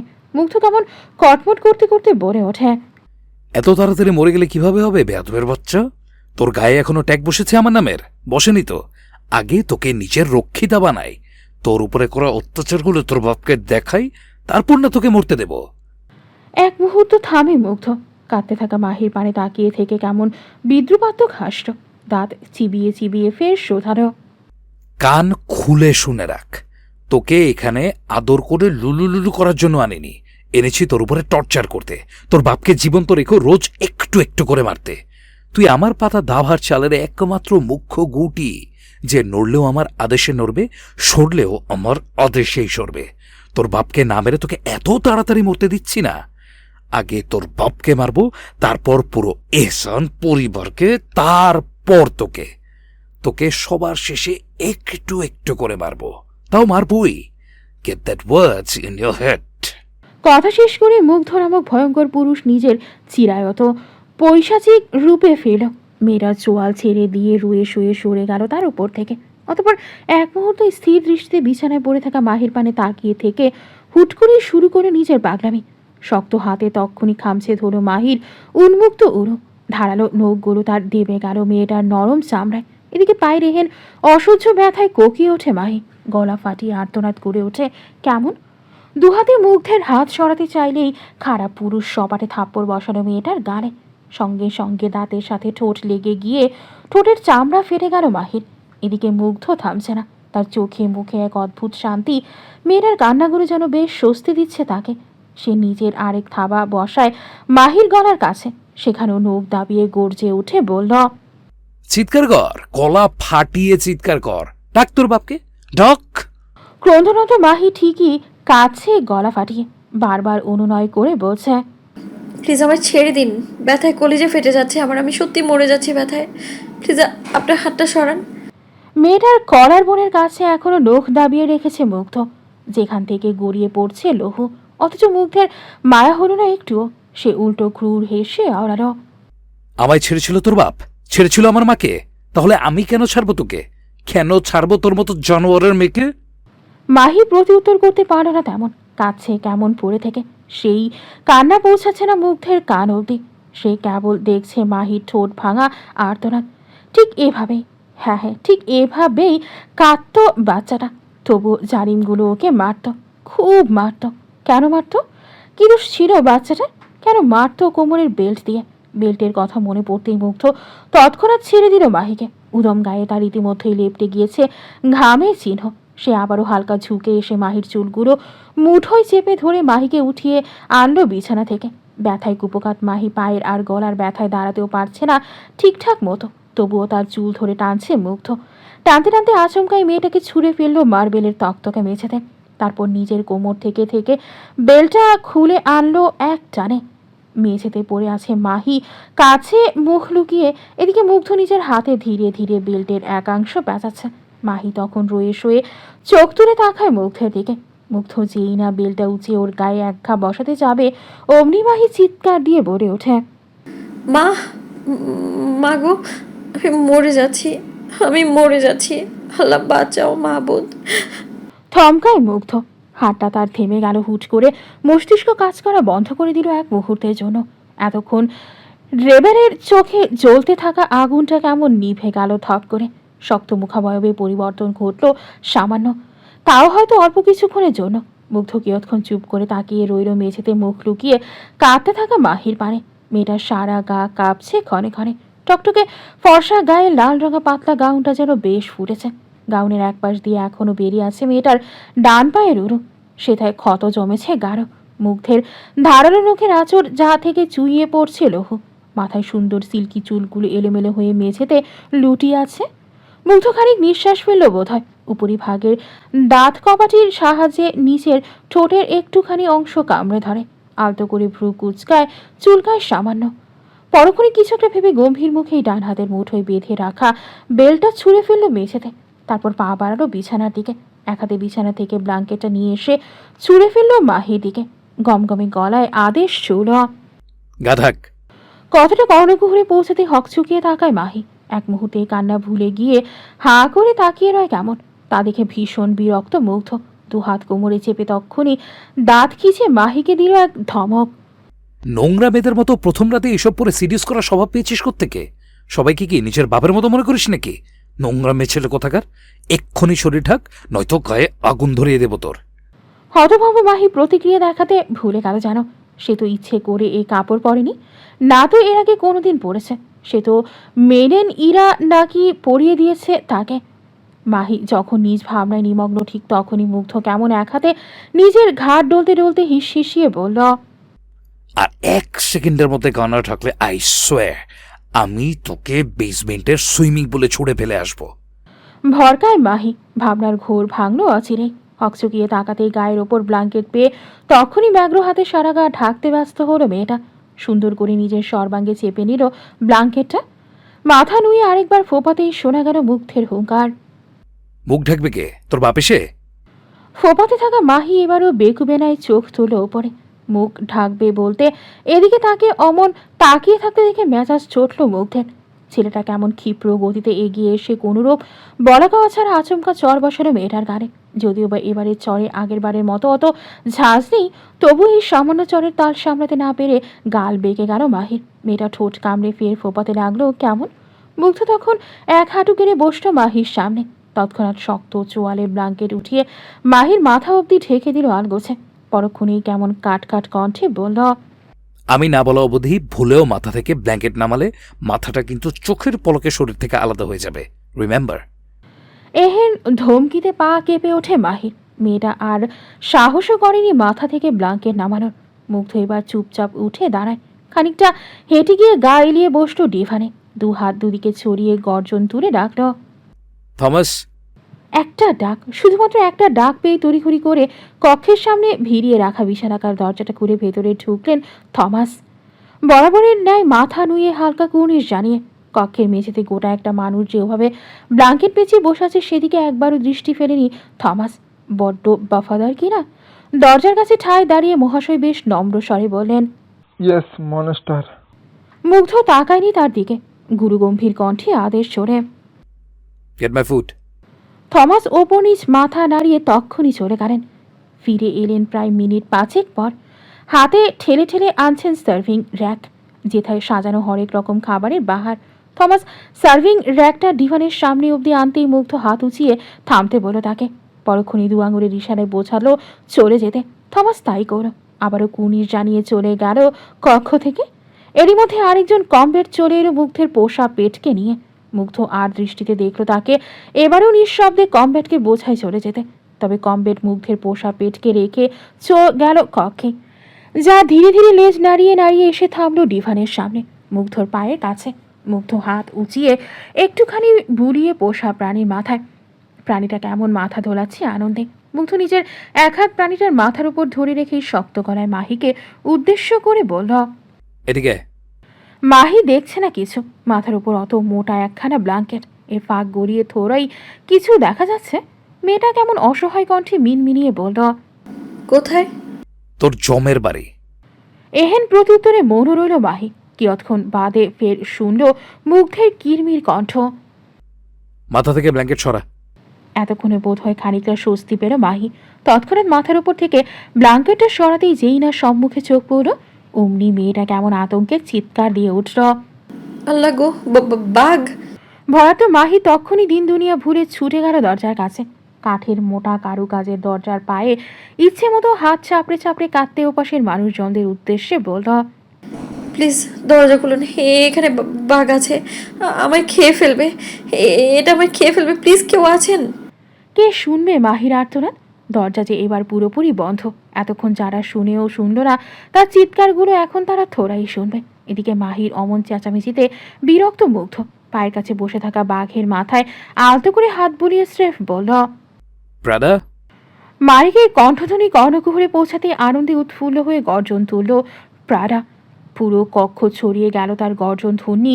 সে ধ্বনিতে কলিজা কেঁপে ওঠে মাহির। মেয়েটা এবার হাউমাউ জুড়ে কেঁদে ওঠে কেমন। কাঁদতে কাঁদতে হিচকি তুলে বিড়বিড় করে, আম্মু, বাঘ! মুগ্ধ বাঁকা হাসল মনে হচ্ছে। নিচের ঠোঁটটা হালকা বেঁকে গেল বাঁদিকে। সে তৎক্ষণাৎ গলা উঁচিয়ে মাহিকে বলে, কাছে। তরিতে দুধারে মাথা নাড়ায় মাহি। ভয়ে আটসাট হয়ে গেল কেমন। বাঘের সামনে ডাকছে এ লোক, তাকে না আবার বাঘের পেটে চালান করে দেয়। এদিকে মাহির অমন অবাধ্যতায় মুখাবয়ব শক্ত হয়ে গেল মুগ্ধের। এ কেমন আগুন চোখে তাকালো মেয়েটার দিকে। দাঁতে দাঁত চেপে ধরে ভয়ঙ্কর গর্জন তুলে আওড়ালো, ভুলেও আমার কথার অবাধ্য হতে যাস না মেয়ে, না হলে অকালে প্রাণটা হারাবি। মাহি পড়ে এবার বিরাট দোটায়। এই মুহূর্তে তার সামনে কেবল একটা নয় বরং 2টো ভাগ। দুটোই সমান হিংস্র। মাহি আর ভেবে কুল কিনারা পেল না তেমন, তাই তো মনের মধ্যে একরাশ ভয় নিয়েও সে কেমন চোখ দুটো কুঁচকে কাঁপা কাঁপা বদনে হেঁটে চলে গেল মুগ্ধের সামনে। খানিকটা দূরত্বে এসে দাঁড়াতেই মুগ্ধ ক্রূর হেসে বলে ওঠে, নীল ডাউন। মাহি তাই করল, চুপচাপ মেঝেতে বসলো হাঁটু মুড়ে। মুগ্ধ তখন কোনোরূপ কথাবার্তা ছাড়াই মেঝেতে বিছিয়ে রাখা মাহির হাতটার উপর পা দিয়ে চেপে ধরে বেশ সজোরে। মাহি ব্যথাতুর শব্দ তুললেও চোখ খোলেনি একবারও। খুললেই তো অক্ষিপটের সামনে দেখবে দুটো হিংস্র প্রাণীর মুখ। মুগ্ধ এবার প্রাণার ঘাড়ে হাত রেখে বলল, গো অ্যান্ড সিট বিসাইড হার। এবার যেন সত্যি সত্যি দেহ খাঁচা থেকে প্রাণটা উড়ে যাবে মাহির। বাঘটা কি তবে তার পাশে এসে বসবে? একদম পাশে। মাহির ভাবনার মাঝে এসে টের পড়ল মাংসাশী প্রাণীটার মখমলে পশমের পরশ। মেয়েটা তৎক্ষণাৎ ঘন ঘন নিঃশ্বাস ফেললেও কাঁদতে কাঁদতে অনুনয় করে বলল, ওকে আমার পাশ থেকে সরান, আমার খুব ভয় করছে, নিঃশ্বাস নিতে কষ্ট হচ্ছে আমার। সার্ভিং র্যাক থেকেই ফর্কের আগায় খাবার তুলছে মুগ্ধ। ওসব খাবার বাড়াবাড়ির ঝামেলাই নেই সে, কোনোরকম মুখে তুলতে পারলেই বোধ হয় হলো। মাহিরহীন কথায় সে হাতের ডগায় ফর্কটা নাড়াতে নাড়াতে বলল, মেয়ে মানুষের জান আর কই মাছের প্রাণ দুটোই এক, বড্ড শক্ত। খুব তাড়াতাড়ি মরে না তারা, তুইও মরবি না। এহেন সঙ্গীন মুহূর্তে এরূপ গা জানানো কথা বোধহয় এলুকের মুখ থেকেই বেরোনো সম্ভব। এদিকে মাহি সত্যি মুখ হাঁ করে নিঃশ্বাস নিচ্ছে। অধিক ভয়ে তার সাফোকেশন শুরু হয়, এখনো হয়তো শুরু হয়ে গেল তা। ওদিকে মুগ্ধ ততক্ষণে নিজের গায়ের জোর বাড়ালো। মাহির হাতটা বুঝি থেতলেই ছাড়বে অসভ্য ছেলে। মাহির চিৎকারের বেগ সামান্য বাড়লেও মুগ্ধ বড্ড নাখোশ হলো এটুকুতে। সে কেমন গমগমে গলায় আদেশ চৌল, আম হাংরি। যতক্ষণ না আমার খাওয়া শেষ হবে ঠিক ততক্ষণ তোরা দুইজন চিৎকার করে যাবি। যদি ভুলেও আমার খাওয়ার মাঝপথে তোদের দুইজনের মধ্যে থেকে কারো চিৎকার থেমে যায়, তাহলে কিন্তু তার শেষ নিঃশ্বাসটা আমার হাতেই ত্যাগ হবে।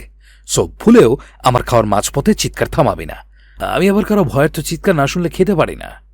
ভয়ার্ত মাহি ঢোক গেল সামান্য। এই লোক তো কোনো সাধারণ মানুষ নয়, এ তো একজন সাইকো, এ ব্লাডি সাইকো মনস্টার, যে কিনা অন্যের ভয়ার্ত আর্তনাদ না শুনলে খেতে পারে না। কি আশ্চর্য, কি আশ্চর্য! মুগ্ধ এবার মুখগহ্বরে এক টুকরো খাবার ঢোকালো, ঠিক তক্ষুনি সম্মুখের হিংস্র ভাগ তার হিংস্র গর্জন ধ্বনিতে গর্জে উঠল। সেই গর্জন কানে যেতেই রুহ সহ কেঁপে ওঠে মাহির। মেয়েটাও ভয়ে একইভাবে চিৎকার করতে লাগলো। এদিকে তাদের অমন চিৎকার শুনে খাবার মুখে নিয়ে আয়েশ করে চিবোচ্ছে মুগ্ধ। মাথাটা হালকা দৌড়াতে লাগলো পরম আনন্দে। এই যেন মৃত্যুপুরীর এক ভয়ানক রাক্ষস, যে অন্যের চিৎকার কান্নায় আনন্দ পাচ্ছে, হাসছে, খাচ্ছে। প্যারাডাইসের বাঁদিকের বাগান হয়ে মাউন্টেনের আঁকাবাঁকা পথ দিয়ে নেমে আসছে সিদ্ধার্থ। একটুখানি সামনে এগোতেই বাঘের বিকট গর্জধ্বনি শুনতেই থেমে গেল তার পদযুগল। মাথা উঁচিয়ে তাকালো ওপরের অট্টালিকার দিকে। বুঝে গেল মনস্টারের কর্মকাণ্ড শুরু হয়েছে। আজও কি তার প্রাডা হাংরি তার মতোই? আজও কি তার ওয়ে মনস্টার নিজের খাওয়া শেষ করে তার আদুরে প্রাডাকে ট্রিট দেবে রমণীদের গরম মাংস? কাল তবে নতুন করে আরেকটা ক্ষতবিক্ষত দেহ দেখবে সে। সিদ্ধার্থ মাথা নোয়ায়, পায়ের গতি আবারও চলমান করে বিড়বিড়িয়ে বলে, ব্লাডি মনস্টার অধীর রায়। এক হাতে বড় স্ট্যান্ড মপার, আরেক হাতে প্লাস্টিকের বালতি। বালতির অর্ধেকটা ভরে আছে ডিটারজেন্ট মিশ্রিত পানিতে। হাঁটার তালে তালে বালতির পানিগুলো কেমন থই থই করছে। মেড ইন ইরা গম্ভীর মুখে হাঁটছেন লম্বা করিডোর দিয়ে। চোখে মুখে তার এক প্রকার অদ্ভুত শান্ত ভাব। হাতে ভাঁজ করা মোটা তোয়ালে, তার উপর গোটা কতক সোনালি তরলের কাচের শিশি। তবে তার পিছু পিছু ঘর মোছবার সামগ্রী নিয়ে হেঁটে আসছে মিলা, বাড়ির কাজের মেয়ে। দুজনেই চুপচাপ এসে দাঁড়ালো মাহির জন্য বরাদ্দকৃত কক্ষের সামনে। বিশাল আকৃতির কাঠের দরজায় দুপাশে দাঁড়িয়ে আছে দুজন বলিষ্ঠদেহী গার্ড, হাতে রাইফেল, চোখে আটা কালো রঙা রোদ চশমা। মেড ইন ইরা তাদের এখনও দায়িত্বরত অবস্থায় দাঁড়িয়ে থাকতে দেখে খানিক ভ্রু গোটালেন, সামান্য গলা খাকারি দিয়ে শুধানেন, ভোর হয়েছে তো সে কখন? এখনো এখানে রাইফেল হাতে নিয়ে দাঁড়িয়ে থাকার মানে কি? থোড়াই পালাবে? দেহরক্ষী দুজন জবাব দিলেন না। যেখানে মুখ ঘরের জিভের উপস্থিতি নেই, সেখানে থোড়াই মুখ দিয়ে কথা বেরোবে তাদের? মেরিন এক মুহূর্ত নিশ্চুপ হয়ে তাকিয়ে রইলেন গার্ডদের দিকে। পরক্ষণে ফোঁস করে নিঃশ্বাস ফেলে আওড়ালেন, সরে দাঁড়াও, কক্ষ পরিষ্কার করতে হবে। গার্ড দুজন তাই করো। রাইফেল দুটো নল দুদিকে ঘুরিয়ে সরে দাঁড়ালো খানিকটা। মেরিন তৎক্ষণাৎ সঙ্গে করে নিয়ে আসা সামগ্রীগুলো এক হাতে নিয়ে অন্য হাতে আলতো করে কক্ষের বিশাল দরজা সশব্দে ঠেলে দিলেন। মুহূর্তেই বিরাট দরজাটা কেমন খ্যাচ খ্যাচ শব্দ তুলে খুলে গেল দুদিকে। মেয়েডেন পা বাড়ালেন কক্ষে, পিছু পিছু মিলাও ঢুকলো। পানিতে অর্ধপূর্ণ বালতিটা শব্দ করে মেঝেতে রেখে মেয়েটা কেমন জোরে জোরে নিঃশ্বাস ফেলতে লাগলো। এমনিতেই গায়ে মাংসের উপস্থিতি বেশ কম মিলার, ফ্যাকাশে চোখ মুখ দেখলে মনে হবে মেয়েটা বোধহয় দিনের পর দিন না খেয়ে আছে। তার তুলনায় বালতির ওজনটা যেন বরাবরই বেশি। ওদিকে মেইডেন কুচকানো চোখে পুরো কক্ষ নজর বোলাচ্ছেন। আশ্চর্য, কোথাও রক্তের উপস্থিতি নেই কেন? আর শরীর, মাহি মেয়েটার শরীরটাই বা কোথায়? ইরা এবার উদ্বিগ্ন হলেন। তখনই হাতে জিনিসপত্র মিলার হাতে জোরপূর্বক ধরিয়ে দিয়ে পা বাড়ালেন এদিক ওদিক। বিশালাকার কক্ষ নয়, এ যেন এক ছোটোখাটো প্লে কোর্ট। অ্যান্টিক আসবাবপত্রে সাজানো রুমটায় আলাদা এক সৌন্দর্য বিদ্যমান যেন। মেইডেন চিন্তিত মুখে খাটের নিচ থেকে শুরু করে বাথরুম অব্দি সবটা খুঁজে খুঁজে দেখলেন, কিন্তু না, মেয়েটা নিথর দেহ কোথাও নেই। ওদিকে মিলাও পুরো ঘরময় নজর বুলিয়ে যাচ্ছে। তবে হঠাৎই তার দৃষ্টি আটকালো অদূরের ডিভানে, যেথায় কেউ হয়তো গায়ে ব্ল্যাঙ্কেট মুড়িয়ে শুয়ে আছে। মিলা হাত ভর্তি জিনিসপত্র নিয়ে এগোয় কয়েক কদম। ভয়ার্ত মেয়ে ক্ষণে ক্ষণে ঠোক গিয়েছে বেশ। সে আবার বিধ্বস্ত শরীর দেখতে পারে না। এ নিয়ে এই বাড়িতে কতজনের বিধ্বস্ত শরীর এলো গেল, তবে কখনো সেসব নিজ চোখে পরখ করেনি মিলা। করলে না আবার বমি করতে করতে জান যায় মেয়েটার। কিয়ৎক্ষণ বাদেই মিলা পা থামায় ডিভানের কাছে। কাপা কাপা ডান হাতটা একটু একটু করে এগিয়ে নেয় ডিভানে পড়ে থাকা মাহির দিকে। বুকটা বেশ ধরফর করছে তার, দৃষ্টি হচ্ছে এলোমেলো। না জানি এক্ষুনি কি না কি দেখতে হয় তার। এসব ভাবনায় ডুবে থেকেই মিলার হাতটা থেমে গেল হঠাৎ। ভয়ে জমে গেল শরীর। সে তক্ষুনি চাপা স্বরে ডাকলো মেইডেনকে। Maiden, maiden. অত বড় কক্ষ এরকম পাখির কিচিমিচির কি আর অত সহজে শোনা যায়? মিলা তখন গলার স্বর আর একটু উঁচু করল, টলমল চোখে ঘাড় বাঁকিয়ে ডাকল, মেইডেন কাম শুন, মেয়েটা এখানে পড়ে আছে। এতক্ষণে বোধহয় কানে ডাক পৌঁছলো ইরার। মানুষটা ছিলেন বাথরুম জোনে। মিলার ভয়ার্ত কণ্ঠ কর্ণগহুরে পৌঁছানো মাত্রই ছুটে এলেন তিনি। জিজ্ঞাসা দৃষ্টিতে মিলার পানে তাকাতেই মিলা হঠাৎ ইশারা করল ডিভানের দিকে। এরা তখনই নজর ফেললেন ডিভানে। দেখলেন হয়তো গায়ে কাপড় মুড়িয়ে মেয়েটা পড়ে আছে সেখানে। ইরার দেরি করে না, তৎক্ষণাৎ জোরালো পায়ে এগিয়ে গেল। এক লহমায় মাহির গা থেকে ব্ল্যাঙ্কেট সরালেন তিনি। পরমুহূর্তেই মাহিকে অমন অক্ষত অবস্থায় দেখে দুজনেই কেমন চমকে উঠলেন। অবাক দৃষ্টিতে একে অপরের মুখ চাওচাই করলেন এক আধবার। মেইডেন ইরার মুখ থেকে আচমকা অস্ফুটে বেরিয়ে এলো, ইটস ইম্পসিবল। মাস্টারের সাথে রাত কাটিয়েও এ মেয়ে অক্ষত আছে কিভাবে? মিলাও একই রকম চিন্তায় চিন্তিত। তার সূক্ষ্ম নজর এবার দেখছে মাহির নিঃশ্বাসের ওঠানামা। তখনই সে কেমন ঢোক গিলে মেইডেনের উদ্দেশ্যে বলে ওঠে, মেইডেন, ও তো মরেনি, এই যে দেখো ও নিঃশ্বাস নিচ্ছে, তার মানে। কথাটা শেষ করতে পারেনি মিলা। তার আগেই মেইডেন ছুটলেন নিজ হাতে পরখ করতে। তড়িঘড়ি করে মেঝেতে হাঁটু মুড়ে বসলেন মধ্যবয়সী। ডান হাতে তর্জনী এবং মধ্যমা একসঙ্গে ঠেকালেন মেয়েটার নাকের সামনে। যেই দেখলেন মাহির নিঃশ্বাস সত্যিই চলছে, অমনি মানুষটা কেমন হতবাক হয়ে গেলেন। হতবাকতায় হতভম্বের ন্যায় কেবল আওড়ালেন, অসম্ভব, অসম্ভব। এর আগে মাস্টারের ক্ষুধা মেটাতে গিয়ে কেউ তো বেঁচে ফেরেনি, তাহলে এ মেয়ে বেঁচে গেল কিভাবে? কিভাবে ফিরলো অক্ষতভাবে? প্রাডা ওকে দেখেও না, খেয়ে ফেললো থাকলো কিভাবে? শেষেটুকু চিৎকার দিয়ে বলে উঠলেন মেইডেন। পাশ থেকে মিলা খানিক কেঁপে উঠল এহেন চিৎকারে।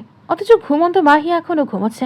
ইরা অমন গলা ফাটা চিৎকারেও তেমন হেলদোল নেই মেয়েটার। ইরা নিজেকে সামলালেন কোনো মতে। ঘন ঘন নিঃশ্বাস ফেলে খানিকক্ষণ পরক করতে লাগলেন মাহিকে। শুকনো মুখ, ঠোঁট দুটোয় কালশিটে দাগে স্পষ্ট, বোধহয় ফেটে গেছে কয়েক জায়গা। ঘন কালো চুলগুলোয় জট বেঁধে যাচ্ছে তাই অবস্থা। স্লিভলেস গাউনের এক পাশ দিয়ে উন্মুক্ত মেয়েটার বাম পা। ইরা সেদিকে নজর ঘোরালেন। দেখলেন মেয়েটার উরুতে ধারালো আঁচড়ের গভীর ক্ষত। আপাতত রক্ত শুকিয়ে জমাট বেঁধেছে বোধহয়। ইরা বিচক্ষণ মানুষ, বয়সটা তো আর এমনি এমনি হয়নি তার। যথেষ্ট অভিজ্ঞতা নিয়েই বুঝলেন মেয়েটার উপর দিয়ে কাল নিশ্চয়ই ঝড় গিয়েছে। হয়তো খুব বড়সড় না হলেও খুব ছোটও নয়। ইরার মায়া হলো কিনা কে জানে, তার চোখে মুখে এক অদ্ভুত শান্ত ভাব। তিনি আলতো করে হাত উঁচিয়ে ছুঁয়ে দিতে লাগলেন মাহির গাল। তবে পর মুহূর্তের মাহির গালের তীব্র উষ্ণতায় হাতটা কেমন ছিটকে সরিয়ে নিলেন তিনি। এ কি, মেয়েটার সারা গা তো জ্বরে পুড়ে যাচ্ছে। এরা তৎক্ষণাৎ বিচলিত হলেন। দুহাতে মাহির উষ্ণ গতরখানা ঢাকতে ঢাকতে মিলাকে আদেশ শোনেন, তাড়াতাড়ি ডক্টরকে নিয়ে আসো, যাও। মিলা তড়িঘড়ি করে মাথা নাড়িয়ে চলে গেল ঘর ছেড়ে। বাড়িতেই ডক্টর আছে, মহিলা ডক্টর। এখানকার মানুষদের যিনি সবসময় সেবা দিয়ে থাকেন। খোঁজ নিলে জানা যাবে এই মহিলাও হয়তো কোনো না কোনোভাবে মনস্টারের শত্রুপক্ষের দুর্বলতা। এদিকে মেরিন ইরা মাহির মুখপানে তাকিয়ে থেকে কেমন হতাশায় ডুবে গেলেন পরক্ষণে। ছোটখাটো মিষ্টি দেখতে মেয়েটার কথা চিন্তা করে মনে মনে আওড়ালেন, তোমাকে যেহেতু প্রথম রাতে মারেনি, তার মানে তোমার কপালে আরো ভোগান্তি আছে মেয়ে, হয়তো তা সবার চেয়ে বেশি। পিটপিটিয়ে চোখ মেলছে মাহি। মাথাটা কেমন ভার ভার হয়ে আছে তার, শরীরটা বুঝি আর নড়ছে না তার। টানা 2 দিন না খেয়ে পড়ে থাকলে থোড়াই শরীর চলবে। মাহি ধীরে ধীরে চোখ দুটো পুরোপুরি খুলল। এমনিতেই চশমা ছাড়া দূরের জিনিস খুব স্পষ্ট দেখে না সে, তার উপর প্রেশার ফল হওয়ার সম্মুখের সকল ভিজুয়ালস যেন এখনও ঝাপসা তার চোখে। তবুও সে তাকিয়ে রইল সম্মুখে, পায়ের কাছে বসে আছে কেউ, এক দৃষ্টিতে তাকিয়ে আছে তার দিকে। মাহি তার মুখ দেখেনি স্পষ্ট, তবুও মেয়েটা কেমন ভাঙা ভাঙা কাতর স্বরে ডাকল, আম্মু। মেরিন ইরার বুকটা বুঝি হু হু করে উঠল। মাহির সামনে এলেই কেন যেন নিজেকে সামলানো দায় হয়ে পড়ে তার জন্য। আজও হচ্ছে তাই। তার মতন অমন গম্ভীর মুখ মানুষটাও যেন মাহির মুখে আম্মু ডাক শুনে নিজেকে সামলাতে বড্ড অপারক। এদিকে মাহি ফের নিজের ভাঙা কণ্ঠে আওড়ায়, আম্মু কখন এলে? মাথাটা খুব ব্যথা করছে, একটু হাত বুলিয়ে দেবে? আমার পেটে বড্ড খিদে লেগেছে, কাল থেকে এক ফোঁটা পানিও খেতে পারিনি। যদি পারো 1 লোকমা খাবার খাইয়ে দেবে। আমি উঠতে পারছি না, শরীর ব্যথা করছে, সহ্য হচ্ছে না কিছুই। মেয়েরা নিজেকে ধরে রাখতে পারে না, তখনই ছুটে এসে বিছানায় পড়ে থাকা মেয়েটাকে এক লহমায় নিজের বুকে তুলে নিলেন। শক্ত হাতে চাপটে ধরে মাথায় হাত বোলাতে লাগলেন। এদিকে মাহি পরম শান্তিতে চোখ মুদেছে। মেরিনের নরম বুকে মুখ লুকিয়ে হঠাৎ করেই হু হু করে কেঁদে ওঠে মেয়েটা। ইরা উদ্বিগ্ন হলেন, ফের হকচকিয়ে মাহিকে বুকে থেকে তুলে জিজ্ঞেস করেন, কি হয়েছে তোমার? কাঁদছো কেন এভাবে? মাহি ঠোঁট কামড়ে কাছে, যেন তার উপচে পড়া কান্নাগুলো খুব একটা বাইরে না বেরোয়। তবে কান্নাটা কি আর বাঁধ মানে, তারা ঠিকই ঠিকরে বেরিয়ে আসছে চোখ থেকে। মাহি কাঁদতে কাঁদতে হেঁচকি তুলে বলে, তুমি আমার আম্মু নও। আমার আম্মুর গায়ের ঘ্রাণ নেই তোমার গায়ে। তার মানে আমি এখন এই নরকে আটকে আছি? মরিনি এখন? আমি কেন মরলাম না? আমি তো আর সহ্য করতে পারছি না এইসব। সত্যি আর পারছি না এইসব সহ্য করতে। মেয়েদের ইরার কণ্ঠরোধ হয়েছে এ পর্যায়ে। মেয়েটাকে কি সান্ত্বনা দেবেন তিনি, যিনি কিনা নিজেই বিগত 10টা বছর ধরে এই জেলখানায় আটকে আছেন।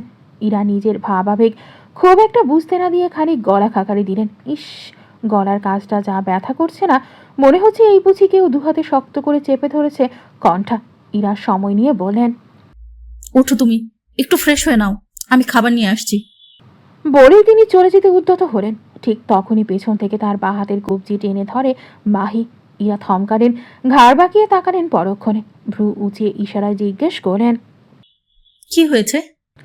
মাহি কান্না থামিয়ে কেমন ইতস্তত করছে। ইরার ধরে রাখা হাতটা ছেড়ে দিয়ে ঘামে চেপে চেপে দুর্বল শরীরটা কোনো মতে উঠে বসেছে বিছানায়। ওদিকে ইরা এখনো অপেক্ষমান উত্তরের আশায়। মাহি বেশ সময় নিয়ে বলল, আসলে আমার কাছে পরার মতো কোনো কাপড় নেই। মেরিন মুচকি হাসলেন এহেন কথায়। খানিকটা এগিয়ে এসে আলতো করে হাত রাখলেন মাহির মাথায়, নরম কণ্ঠে আওড়ালেন, ব্যাস এটুকুই? আমি আরো ভাবলাম কি না কি। আচ্ছা, তুমি একটু ওয়েট করো, আমি এক্ষুনি কিছু কাপড় নিয়ে আসছি তোমার জন্য। তুমি চাইলে ততক্ষণে ওয়াশরুমে গিয়ে শাওয়ার নিয়ে প্রিপারেশন নিতে পারো। মাহি সামান্য মাথা কাত করে। মেরিন তখন আলতো হেসে চলে গেলেন কক্ষের বাইরে। মাহি রয়ে শুয়ে বিছানা থেকে নামার প্রয়াস চালায়, কিন্তু শরীরের তীব্র ব্যথায় পা অবধি নাড়াতে পারছে না মেয়েটা। তার উপর গাটা হুট করে এত ঘামলো কেন কে জানে। এরকমটা তো হয় সাধারণত জ্বর ছাড়লে। এর মানে কি তারও জ্বর এসেছিল? কই, সে তো কিছু টের পেল না। মাহি বেশ কষ্টে নিজের পা দুটো নাড়ালো কোনো রকম। সময় নিয়ে মেঝেতে পা দুটো বিছিয়ে উঠতে গেলেই বিপদ ঘটলো আরেকটা। অনেকক্ষণ শুয়ে বসে থাকায় পা দুটো অবশ্যই গিয়েছে তার, এখন ধরেছে ঝিঝি। ইস, এখন কিভাবে নড়বে সে? মাহি চুপচাপ বিছানায় বসে রইল কিয়ৎক্ষণ। পা দুটো খানিক স্থির হতেই উঠে দাঁড়ায় ফের। এবার হাঁটতে পারছে কোনো রকম, একটু খুঁড়িয়ে খুঁড়িয়ে হাঁটতে হচ্ছে, তাও ব্যাপার না, হাঁটতে তো পারছে, এই অনেক। মাহি খোঁড়াতে খোঁড়াতে এগিয়ে গেল ঘরের একপাশের পুরোটা দেয়াল জুড়ে থাকা জানালার নিকট। সেটায় বিছিয়ে রাখা ছোট্ট একটা কাউচ। মাহি চুপচাপ এসে বসল সেটায়। জানালা দিয়ে হালকা উকি দিয়ে বাইরে তাকাতেই এক মুহূর্তের জন্য হা হয়ে গেল মেয়েটার মুখ। অদূরের বাগানটা দূর থেকে কি সুন্দর দেখাচ্ছে। চেরি ব্লসম ট্রির নিচটা কেমন গোলাপি রঙে সেজেছে দেখো। বেসামাল বাতাসের তীব্র দুরুনিতে উঠছে ফুলের পাপড়িগুলো। একবার উঠছে সোজা ভাবে, আরেকবার উঠছে টর্নেডো আকারে। মাহি মুগ্ধ চোখে তাকিয়ে রইল কেমন। এর আগে কখনো চেরি ব্লসম ট্রি সচক্ষে দেখার সুযোগ হয়ে ওঠেনি তার। যার দরুন এই প্রথমবার এহেন দৃশ্য দেখে মনটা ভরে উঠেছে তার। মাহির কৌতূহলী মন একবার চাইল চেরি ব্লসম ট্রি বাগানের নিচে গিয়ে দাঁড়াতে, তবে শরীরের এহেন বেগতিক অবস্থায় কিভাবে নামবে সে? মাহি নিজের মনে উত্থাপিত হওয়া এরূপ তীব্র ইচ্ছেটা কোনো মতে দমিয়ে রাখল। পরক্ষণে উঠে দাঁড়ালো বসা ছেড়ে। এরই মধ্যে ঘরে এসে হাজির মেডেন, হাতে এক সেট সাদা কালো মিশেলের কাপড়। তিনি এগিয়ে এসে খানিক অস্বস্তি নিয়ে বললেন, আসলে তোমার মাপ অনুযায়ী কোনো কাপড় নেই আমার কাছে, তবে এগুলো পেয়েছি যা একটা সময় মিলা পড়তো। ওর এখন আর এসব সাইজে হয় না, তাই ভাবলাম তোমাকে। আচ্ছা, তুমি কি এগুলো পরবে? মেডেনের এহেন ইতস্তত স্বাভাবিক। মাহি কিয়ৎক্ষণ কাপড়গুলোর দিকে এক দৃষ্টিতে তাকিয়ে থেকে কেমন আহত হাসল। হাত বাড়িয়ে কাপড়গুলো নিয়ে নিতে নিতে আওড়ালো, এখনো তো পছন্দ অপছন্দ দেখিয়ে লাভ আছে? পড়তে যেহেতু হবে সেহেতু অত কথা বলে বাড়িয়ে তো লাভ নেই।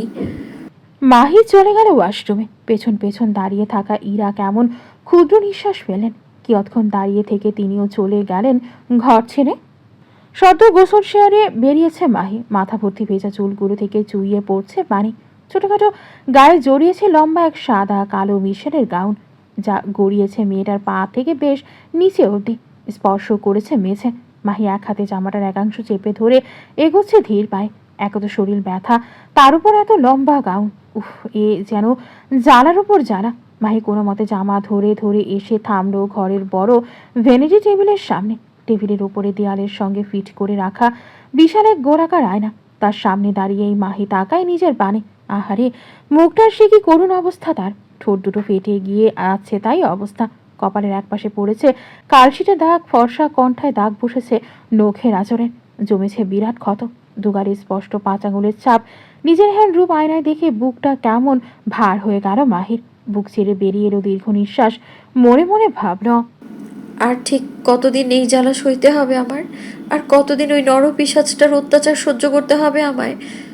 আমি কি আদৌ কোনোদিন রেহাই পাবো ওর হাত থেকে? ভাবতে ভাবতে মাহি হঠাৎ টের পেল তার পেটে গুড়গুড় শব্দ হচ্ছে।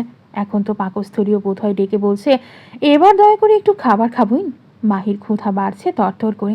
সে তৎক্ষণাৎ উদ্যত হলো বাইরে বেরোতে, তবে কক্ষের বাইরে একটুখানি উকি দিয়ে যেই না দেখলো দুয়ারের দুধারে দাঁড়িয়ে আছে সশস্ত্র বডিগার্ড। অমনি বেচারির পা দুটো জমে গেল যেন।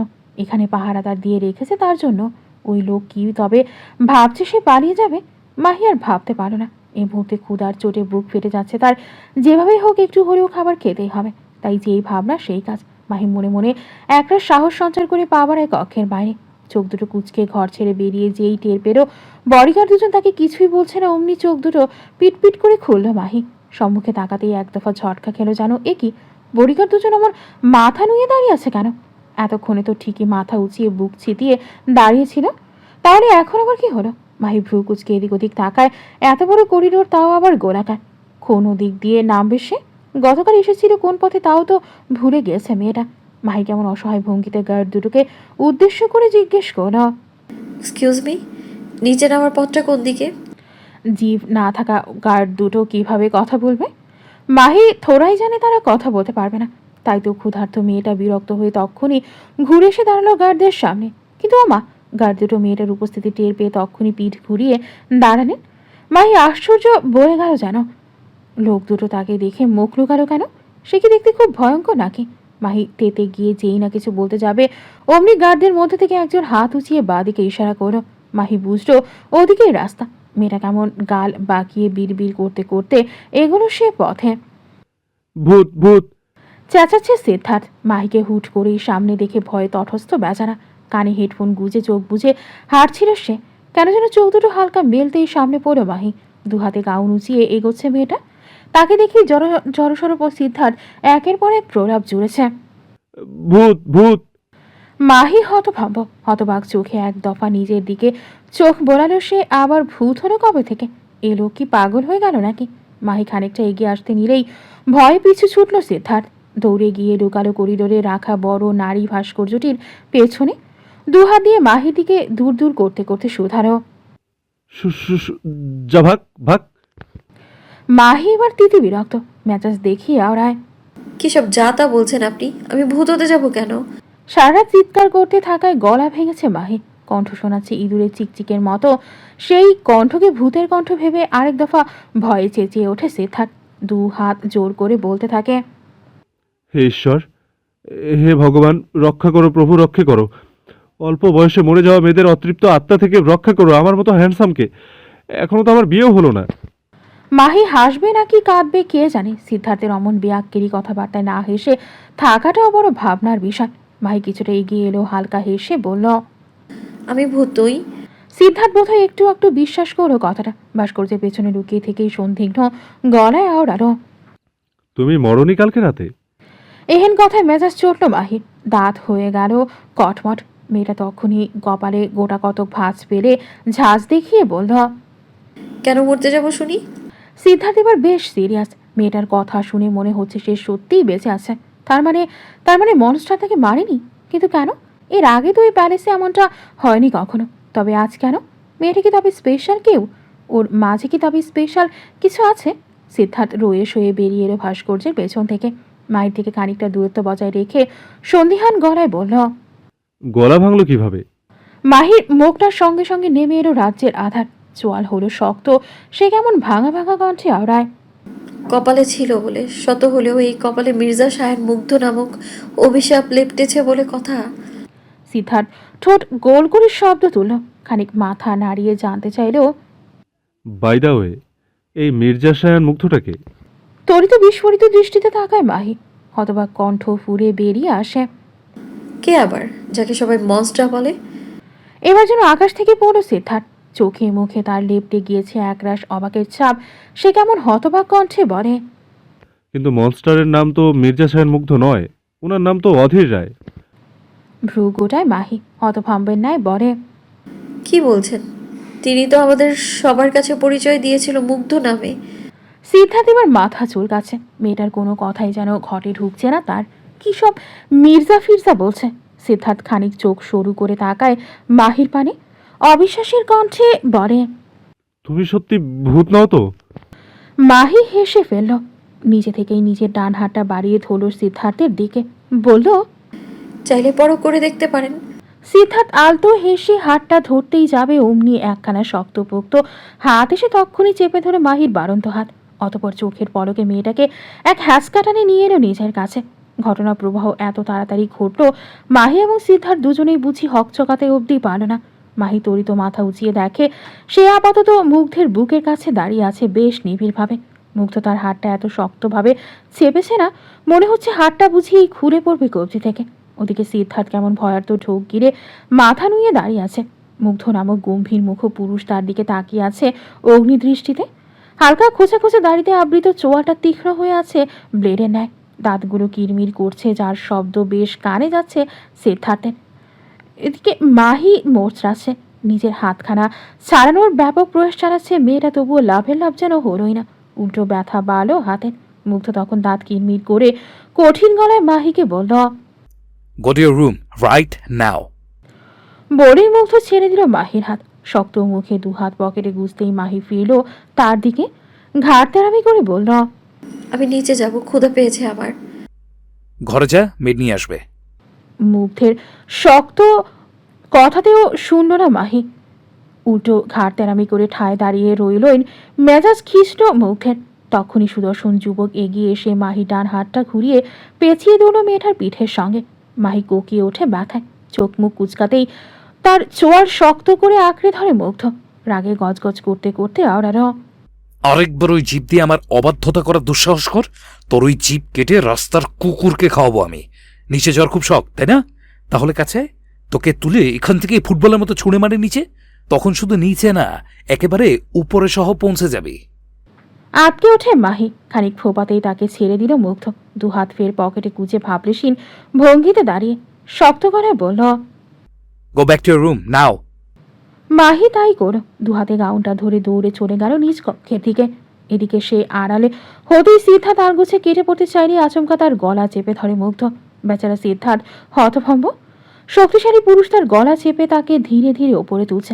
রাগে হিতাহিত জ্ঞান শূন্য মানুষটার ঘাড়ের রগগুলো কেমন মোটা হয়ে গেছে, ফর্সা মুখখানা কেমন লাল লাল হয়ে গেছে দেখো। সিদ্ধার্থ যখন নিজেকে ছাড়ানোর জন্য হাত পা ছুঁড়েছে, ঠিক তখনই মুগ্ধ কেমন হিংস্র হুঙ্কার ছুঁড়ে বলে ওঠে। আমার শিকারের দিকে হাত বাড়ানো তো দূর, নেক্সট টাইম জাস্ট চোখ তুলে তাকালেও তোর কলিজা টেনে ছেড়ে নিয়ে আসবো। ব্লাডি অ্যাসোল, একদম মেরে ফেলবো তোকে, মাইন্ডেড। গাল ফুলিয়ে দাঁত কিরমির করছে মাহি। ধূপা মেঝে দিকে ঝুড়িয়ে বসে আছে বিছানায়। যখন তখন লোকটা ধমকায়, উড়ে এসে জুড়ে বসে এক প্রকার। কেন? সে ওকে নিজ আস্তানায় নিয়ে এসেছে বলে মাথা কিনে নিয়েছে নাকি? মাহির এহেন অতর্কিত ভাবনার মাঝেই ঘরে সার্ভিন রেক নিয়ে প্রবেশ করেন মেইডেন ইরা। মাহিকে বিছানায় এক করে অমন গাল ফুলিয়ে বসে থাকতে দেখে তিনি কেমন ভ্রু কুচকালেন। সার্ভিং র্যাকটা ঠেলতে ঠেলতে এসে দাঁড়ালেন বিছানার অন্য পাশে। অতপর একটা ঠায় দাঁড় করিয়ে রেখে দুকদম বাড়ি এসে বসলেন মাহির একদম গা ঘেঁষে। মাহি নড়ল চলল না। মেইডেন তখন আলতো করে এক হাতে জড়িয়ে ধরেন মাহিকে। নরম কণ্ঠে জানতে চাইলেন,